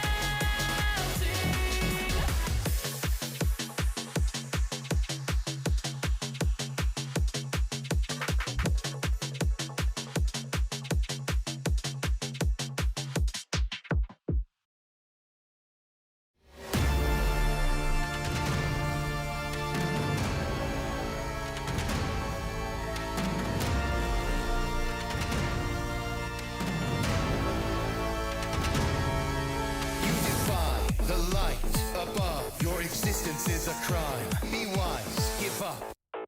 Turn back, profane intrusion. The sin in me. How long have you been? Consorted by side. No mortal knows. What is revolting is this imperfection. Resisting what's left of this. This heresy can't be ignored. Consume the world and still want more. You plague, you parasite. Courage you want more. Machine, by the hand of God made clean. Oh, I just wanna see you play. You were made to be subdued, and I was made to hate you. You are scrap, a waste, debris. I will show you the divine. I'll make you bleed. Almighty execute. execution. It's blasphemy, conclusion. End of the line, settle the score.